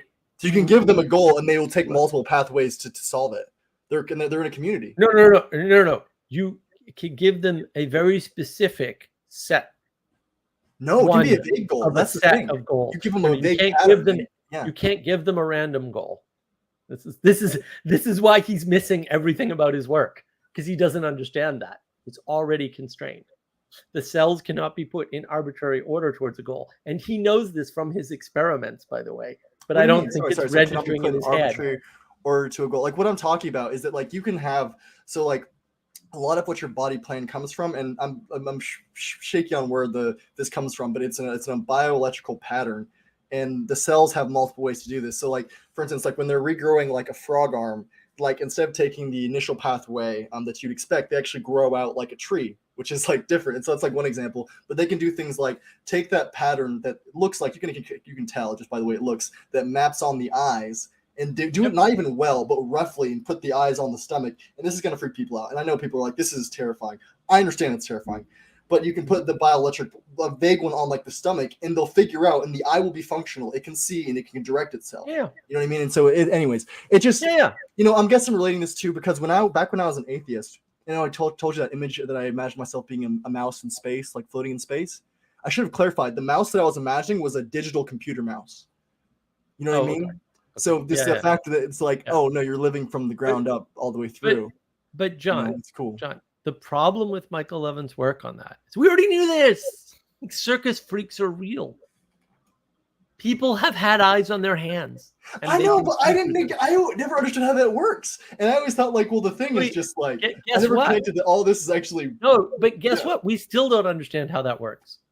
It's just Michael Levin has more detail, but he doesn't have more understanding at all. Yeah. But he thinks he does because he has more detail. So he's confused detail with understanding. More detail is not better understanding or more understanding. It's just not.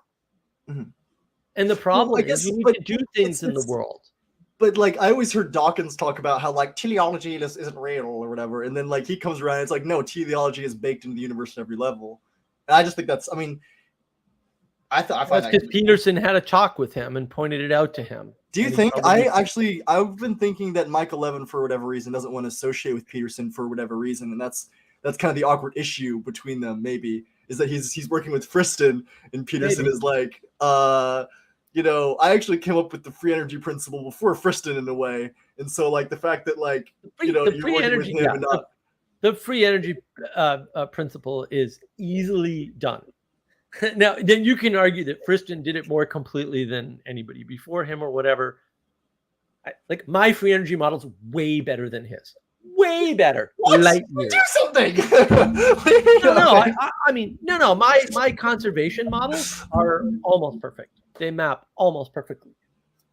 And where they don't map, it's exactly where you expect, and it's exactly for the reason you expect. Okay. That's all. Okay. My actual like it's not hard. Yeah. Okay. Right.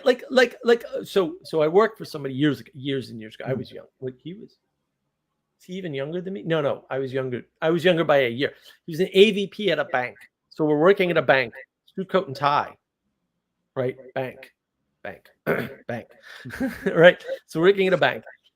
And he's a freaking has 3 different black belts and 3 different martial arts, and he's like level 6 in all of them or something. I mean, he's off the chart smart. And he's like 23. And he goes like this. He goes, oh yeah, I'm on like I forget what term he used. He's basically on a fast from everything. And he said the thing is that the chi is important. And this is that Eastern concept, right? And so when you abstain from all things, we'll say your libido, your hunger, right, your appetite as such, right, from overstimulation, right, just like TV, things like that, right, that you save your energy up for your fights. And this is well known. I'm trying to see it for my girlfriend right now. Well known in boxing too, right? Boxers do this all the time. And so, I mean, that's one second order effect of believing the free energy principle. Period. End statement, full stop. It's really not any harder than that. Like, oh, there's a limited amount of energy, and some of it's transportable and some of it is not, right? So some of it has to go towards the appetites, right? And this is all like the ancient Greeks wrote about all this. I don't understand. No, really.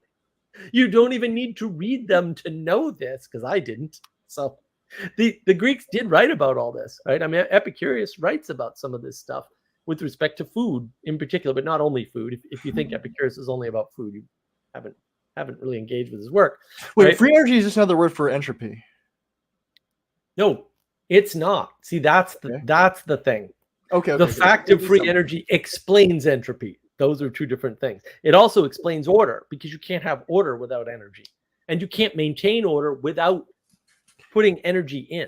Can you help me with that distinction? Because the way I think about it is like, okay, so imagine that like I want to go to the bar, but I realize, oh, I don't have a car. And that means there's way more free energy, because it's like there's the amount of pathways I could take to the bar is wide. And so the energy isn't constrained. That's the way I understood the term free energy, which is the same thing as saying there's way more unrecognized complexity on the drive there. Energy is the opposite of constraint.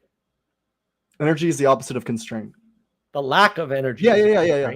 Wait, what? The lack of energy is a constraint. Yeah. Isn't that what I said? But that means energy is the opposite of constraint, and therefore energy can create entropy. I said it's about constraining. It's about constraining free entropy. The free energy principle is constraining free energy. Yeah, I don't think you do. Okay, sorry. Okay, whatever. It's a fundamentally broken way to think about it, right? Okay. I can't. I'm in no position. I learned what entropy really was like, whatever, and I probably don't even know what it is still. Obviously. No, I don't think anybody's talking about entropy correctly. I want to catch up on this though. Parsons, isn't Levin saying consciousness all the way down, right, built into ontology, panpsychism? Okay. Something like that, yeah. Let me be extremely clear about this. So I don't recently. They all say that, because they all come to that conclusion because it's the only conclusion science can ever come to. Yeah, it's the only thing reasonable, really. It's the only thing logical, rational, and reasonable. Yeah, unless you want to call it, yeah. Substance is subject. Yes, if you don't have a better answer, that's the answer you will arrive at. It is the 3-year-old answer. For real. For real. Isn't teleology always proactive, retroactively structures what we are seeing? No, it's absolutely not. It's quite the opposite. It's the goal, right? So I think even rocks. I think rocks have teleology, and that's the whole thing of like you can't distinguish because like. See, I'm not a panpsychist, so I don't. Okay, all right. Well, isn't that Lacanian? So, okay. Death, drive, throwing off the constraints. Okay, everyone after Aristotle's full of garbage, and they shouldn't be listened to. I don't know what else to say. Okay. Like, I mean, all these guys are. No one got past Plato, and no one's getting past Plato, and we just need to deal with that. Like, we just need to come to terms with the fact that, all these guys, Nietzsche, Schopenhauer, Heidegger, like none of them made any progress at all. They reframed things, and some of their reframings are helpful, but they're all obvious. They were all known to the ancient Greeks, and you didn't add to the. You couldn't have. Like at some point, you got to realize, like, if you think philosophy is something that is required for life or to improve life, well, there was a point in which we didn't have it, and therefore that can't be true. Like, it's just that simple. Like, all you need to do, this is shout out to Sally Joe, is grow a bean. Okay, just grow a bean. You'll know more about psychology, philosophy, and neuroscience than all the scientists combined and all the philosophers combined. Like, really, I'm not exaggerating. That will happen. Grow a bean. Keep growing them until they grow successfully. But yes, it will teach you more about life, the universe, and everything than anything you could read or any course you could take. And no. Kant did lots of things. They were all evil. Just like that was like the first our exchange. That was like our first. Just like Heidegger. I was saying I learned some things from Kant, and you're like, no. They did nothing. No, they infested people by sounding pretty and making them think they were saying something, interesting. It's like it's like, it was so funny. So having these, raucous quote philosophical debates, right? And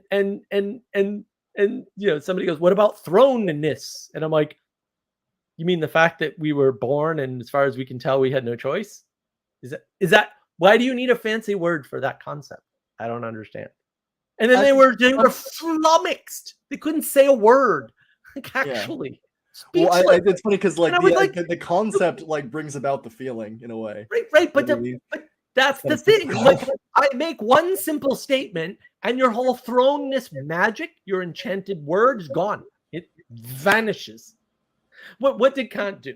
Right. So I wish I could find this slide. Hans Georg Müller has an excellent slide on Immanuel Kant, and I can't find it. And I have looked, but I haven't looked really deeply. But an excellent slide. And I think there was the 4 or 5 things that Kant contributed, right? Unfortunately, they're all stupid. And then people miss that. They're like, he said something. Yeah, but it's dumb. It's like Karl Marx. Karl Marx said a lot of things very prettily, but they're stupid and wrong. Like, why? I don't understand. Like, it's like, ooh, Foucault said. Foucault's an idiot. Actually, just real 3-year-old stuff. I've tried to explain this to people before. Okay, go be around a 3, 4, or 5-year-old kids. Okay, I guarantee you, if you're around them long enough, they will quote Karl Marx reliably. Different quotes from him. Obviously, they haven't read him. Why is that? Because any 3-year-old can come to the same conclusion. It's also wrong, but they can come to that conclusion. I'm not joking. No, I Foucault and Derrida. You can find more interpretations in a text than the author intended. Yeah, they're genius. Like, are you telling me language has ambiguity? Because I already knew that. Are you telling me interpretation is a thing? Or are you telling me you can't say only one thing because everything's connected? Like, what are you saying? This is the most banal statement I can imagine. And everyone's like, Foucault and Derrida. And I'm like, it's Captain Obvious moments. What do you mean? Why are you listening to these people? Ooh, they strung words together and sounded pretty. I can do that. I can enchant people that way. I'm going to do a video on enchantment. It takes a lot of planning to do that video. That'd be cool. Why are we listening to these lunatics? Yeah, Immanuel Kant destroyed the world with his idiotic ideas. You know, I think Hicks called him the first postmodernist, Stephen Hicks. But they all do this self-referencing trick, right? So, what was the one that we found recently? I think it was Vervaeke too. The origins of postmodernism, I should say. People distinguish that. It was the self that self-transforms the self or something. And I was like, why is that supposed to make sense? It doesn't make any sense. Here's Sally. Sally to straighten us out. Hey guys, I might have to leave randomly, but I thought I would at least say hi. Please, yeah. I have to go soon here too, speaking of, because dinner's ready and I'm going to bed early-ish tonight. So, yeah. Well, don't let us keep you up, John, but I'm glad you joined. It's good to see you. Yeah, no, I'm glad you're doing too. Well. Yeah. It's good talking again. Hey, Sally. Hey. It's funny, when we first talked that first time, I didn't make the connection that like I already follow you on Twitter and like liked your photos all the time. Like, yeah, that was fun. I was like, oh wait, yeah, that's cool. I wouldn't be on Twitter. It's for fighting mostly, but yeah, I'm trying to make friends. Comics and such. So I'm trying to like connect people. I guess that's what I'm doing. Yeah. So my undeveloped idea. So putting my undeveloped ideas out for public commentary is a thing. Nope. Yeah. No. Go tell somebody. I can't. I hear a small person. You're not a small person. Problem. Why can't I? Oh, okay. And just put her down. We can bring her back when she's ready. Okay. Hey, I have to go. All right, John. It smells good. I want to eat it while it's hot to be respectful and everything. So go eat your food, man. Have a good night. You too. And maybe if I'm not asleep, I'll come back. We'll commune again soon. Please. Thank you, sir. I appreciate it. Thank you. Someone else please jump in. It's been like the John show for like 4 days straight. And, it's fine. It's fine. Yeah, everybody likes the John show. I promise you. It's great. I don't even really like it. You should like it. It's an opportunity to improve. Yeah. Oh, right. Yeah. No, seriously. You see yourself like, yeah. The room is getting slightly cleaner every day. You know what I mean? Excellent. Put a piece of wood and like real curtains or something. And I don't know why I have 2 beds in here, just in case. Maybe I just want to sleep different places. I don't know. It's my life. Whatever. Anyways. All right. All right. Have a good dinner. You too. Good night. Bye-bye. Night. Parsons, thus nothing was learned in modernity. Oh, first of all, I reject the idea of modernity. I think it's a bad word to use. I have a video on that on Navigating Patterns. Check it out. It's just a garbage word. Can't convey anything useful. Yes, nothing philosophically. We just haven't advanced. I mean, I did a tweet about this on Twitter on I think it was Stephen Hicks, and of course my buddy Dr. Lantern Jack liked it. We've had this conversation before. All modern philosophers are garbage. So-called modern philosophers, recent philosophers, they're all garbage. I've challenged. Look, you haven't had my life. I lived in Boston. I've talked to philosophers, hundreds of them, for real, for decades, for actual decades. Please explain to me what the usefulness of Immanuel Kant or Nietzsche or whatever is. 0 of them can explain it. 0. That's suspicious. Real suspicious. And sometimes they come up with stuff and I boil it down to a 1-word sentence and I go, are you saying this? And they get confused and stop talking. And I'm like, well, like, I don't understand why that's a revelation. I didn't read these idiots. If I came up with it on my own, I don't know what to tell you. Like, The only thing I might have read is a little bit of ancient Greek and a little bit of Roman. That's it. So, no, a lot of this stuff is just not that hard. Like, I don't understand. I like the John show. There you go, Sanjuro. Good, good. Sally Joe. Where is this Jesse and his I think you mean Aussie time slot. I know we do the Aussie time slot for Jesse, and then he abandons us. I should reach out to Jesse. I hope he's doing all right. John, thank you, Sanjuro. Yeah, the John show is fine. The John show is a little frantic, perhaps, but he's cleaning his room slowly. It's great. It's great to see. It's good to see. It's good to see. You need contrast to see. Parsons. So subjectivity gained in modernity is worthless. We didn't gain subjectivity.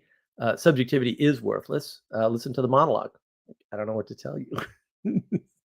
Subjectivity makes you an individual, which is an impossible situation, and then you destroy the world. And I wish you wouldn't. That's all. Like you can say like the blah blah blah did didn't help. It's like, all right, if it did, give me an example. That's all. You're not going to be able to, by the way. Or you're not going to be able to give me an example that's explained by the thing you think it is.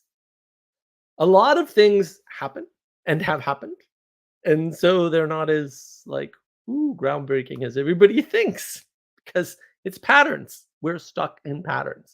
There's nothing wrong with patterns. They're part of how we know reality, right? This keeps happening throughout history. People keep trying to conquer Russia in the winter and failing. Weird. I don't know. There might be something real about that.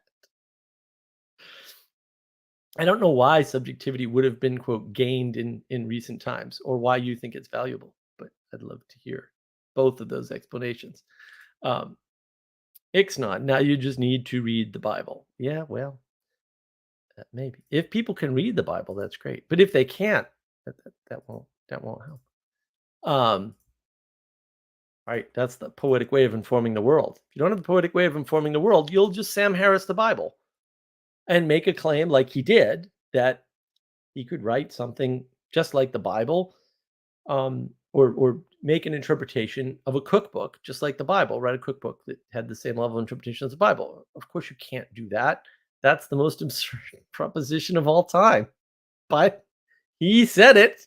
And, I think that Peugeot and Peterson smirked at it, but like, really, I would have said, no, dude, write it. Of course, if you could, you would. Like, you definitely would.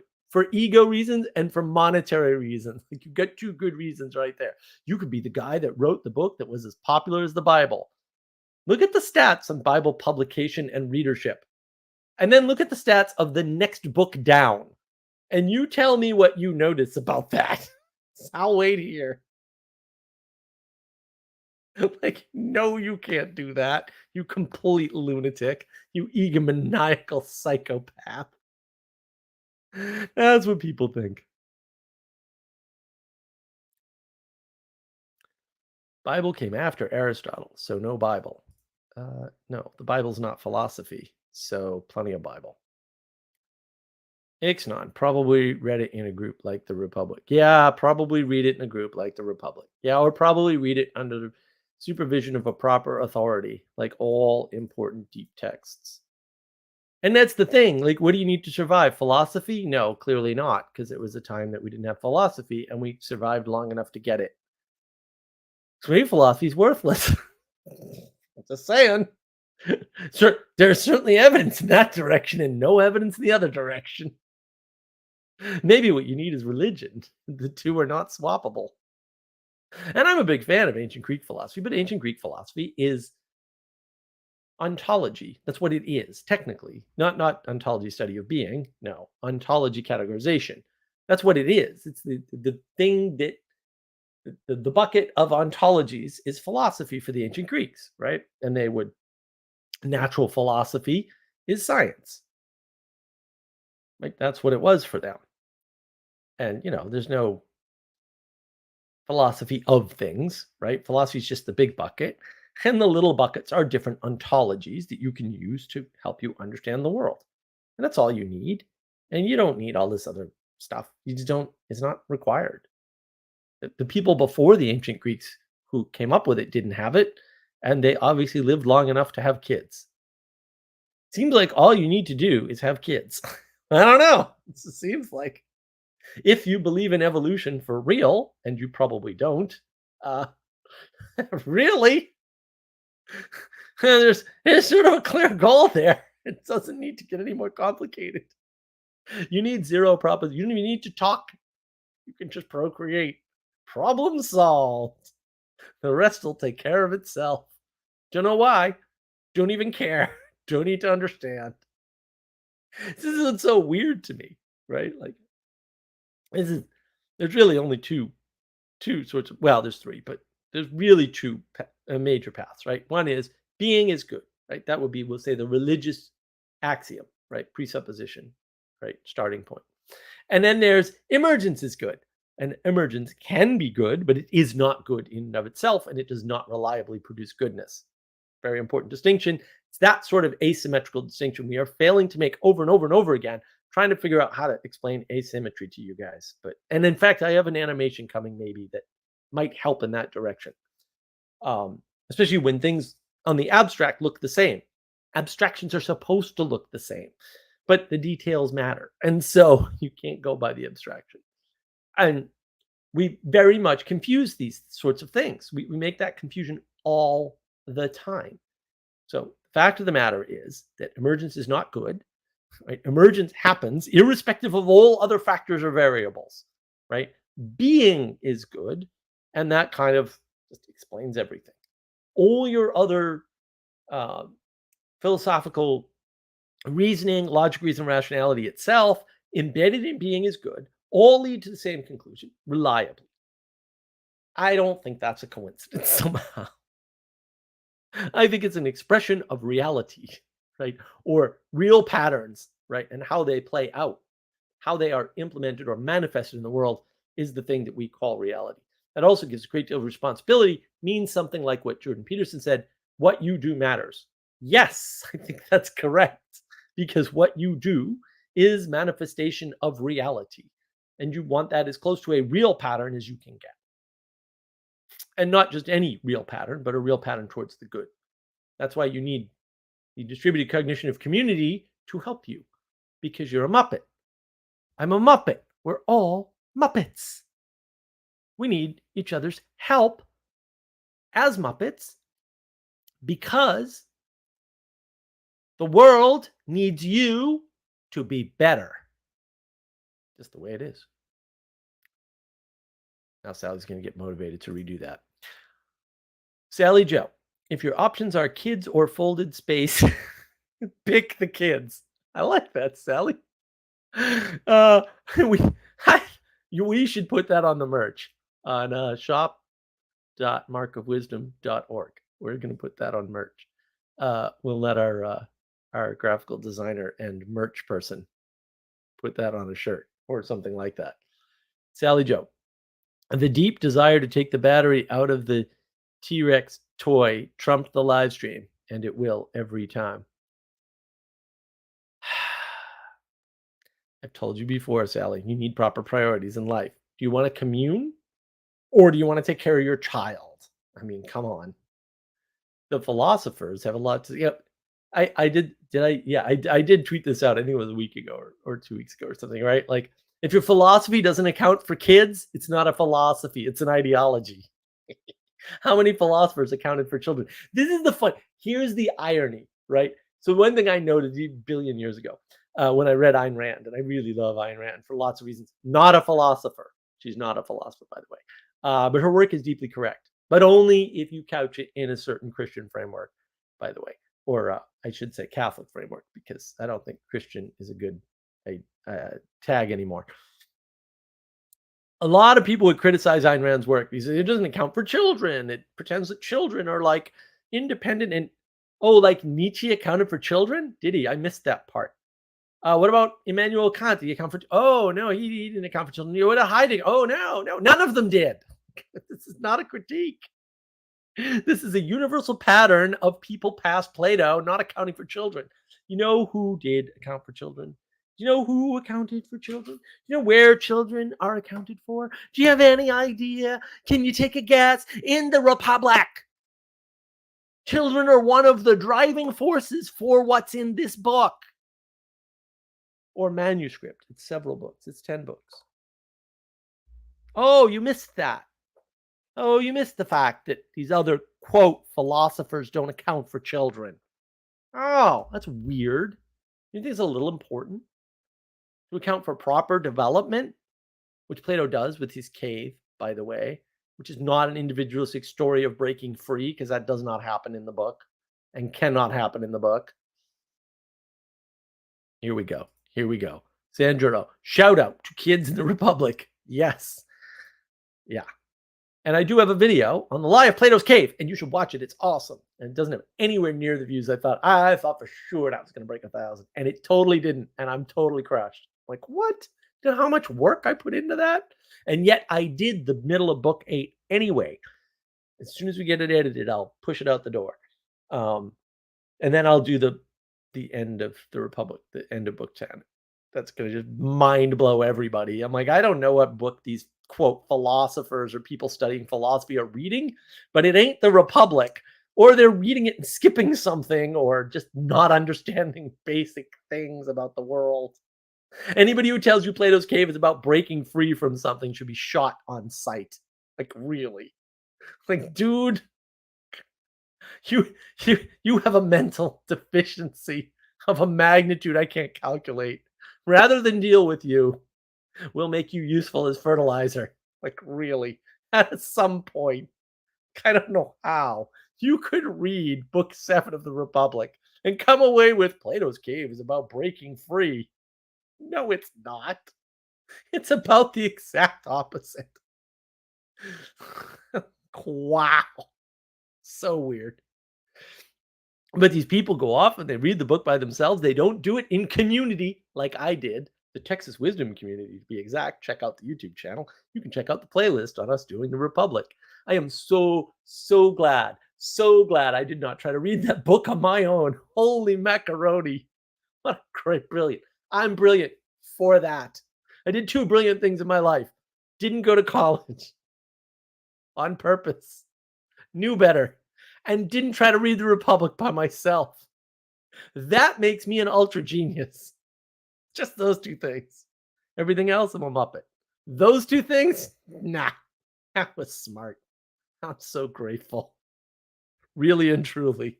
Wow. There is so much in the Republic. Yeah. Yeah. It is not the story of the Matrix. Not that they didn't steal a bunch of ideas and totally miscast them and misunderstand them and throw them in a modernist individualist frame, or an age of gnosis frame is probably a better way to say it. I got to get on the age of gnosis writing now that I have it, and the AI can answer age of gnosis questions for me. Ooh, just from my tweets. So much fun. And that's not all my age of gnosis material. Now I can sit down and write it. It'll help me out quite a bit, actually. Sandra, reading Plato's Republic senior year of high school for the whole year in class. Wow, it's still one of my favorite memories of school. Oh, wow, I wish I had done that. That would have been interesting. We didn't read Plato's Republic. I have all my books from school, from my private school, although I didn't go to private school throughout all of high school. But yeah, I have those books. I know what I read in junior high and first year of high school. Didn't help. I read all my books before classes began too. A little crazy. I was definitely a little crazy. All right, look, I'm going to shut this down if no one jumps in the next 4 minutes. We'll give it 4 minutes because I don't want to be here alone talking about communing, because that's ironic and funny, but also boring. And I have Jordan almonds, and I've been waiting a week to eat them. So, and I saved all the pink ones. Well, not all the pink ones. I saved a bunch of all the pink ones. Right. I don't have that much self-control. I ate a bunch of pink ones because everybody knows pink ones taste the best. You all know that, right? Red and pink is definitely the best flavored thing. Materialism confirmed. That's so funny, dude. Lol. Maybe. Sally Joe, gonna happen sometimes. True. True. It is gonna happen sometimes. That is true. But I like these live streams, even when people don't show up. I think they're fine. I enjoy doing them, even though I can't see for 2 or 3 hours afterwards because I'm wearing some crazy blue monocle on one eye. My vision goes wackadoodle. My brain's like, dude, what are you doing? It's totally worth it. And someday I will remember to buy a parrot, a stuffed one, and put it on my shoulder. That will be funny. Ixnot, I've heard red is the best tasting crayon. I don't know. I don't eat crayons. If crayons are tasty, then red would be the best tasting crayon, or pink. That is true. Skittles, pink and red Skittles, the best. Starburst, pink Starburst, better than red Starburst. Everybody knows this. Everybody knows this. I don't even why do you have to? That's what we really need. Like for we'll say an age of gnosis philosophy, we need something based around the right color of material things corresponding to goodness, like pink and red. Because pink is usually strawberry, and strawberries taste the best. Duh, everybody knows that. Shouldn't eat broccoli. Everybody knows that. 7 is the best sci-fi that's ever been put to any sort of medium. Everybody knows that. Just things everybody should know, and we should tell them. I don't see a way around it. Don't see a way around it. Someone's got to tell the people. They've got to tell them so they can commune properly in a community where they know what the best of everything is. It's the question of isness itself. And I've worked all this out for you, so I can just tell you. It's not that hard. Best sparkly water, San Pel. San Pel.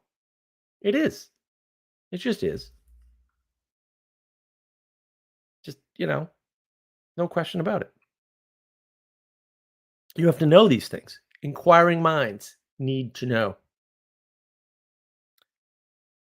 That's why we can't be in community, because we don't know what the best is. We don't have a sense for what goodness is comprised of. Red things and pink things. That's what goodness is comprised of. Pink is the symbol of good tastiness. Problem solved. Symbolic world melded with ineffable pattern of life. All right. No one's jumping in. That's fine. I will do this all again next week, I think. I'm pretty sure. Yeah, I don't think I have anything coming up. Not for a while anyway. So yeah, we'll figure out a topic and we'll go through the monologue and we'll do whatever we can in the live chat. And then hopefully people will jump in next week. And in the meantime, have a great week. I love my streams. I hope you do too. If you're watching recorded, leave a comment. Hit the like button. Ask me any questions, whatever. You got topics you want to hear in live stream? I might not do them, but I'd love to hear them. Maybe I'll do them. Who knows? In the meantime, have a lovely week and be better. Be better.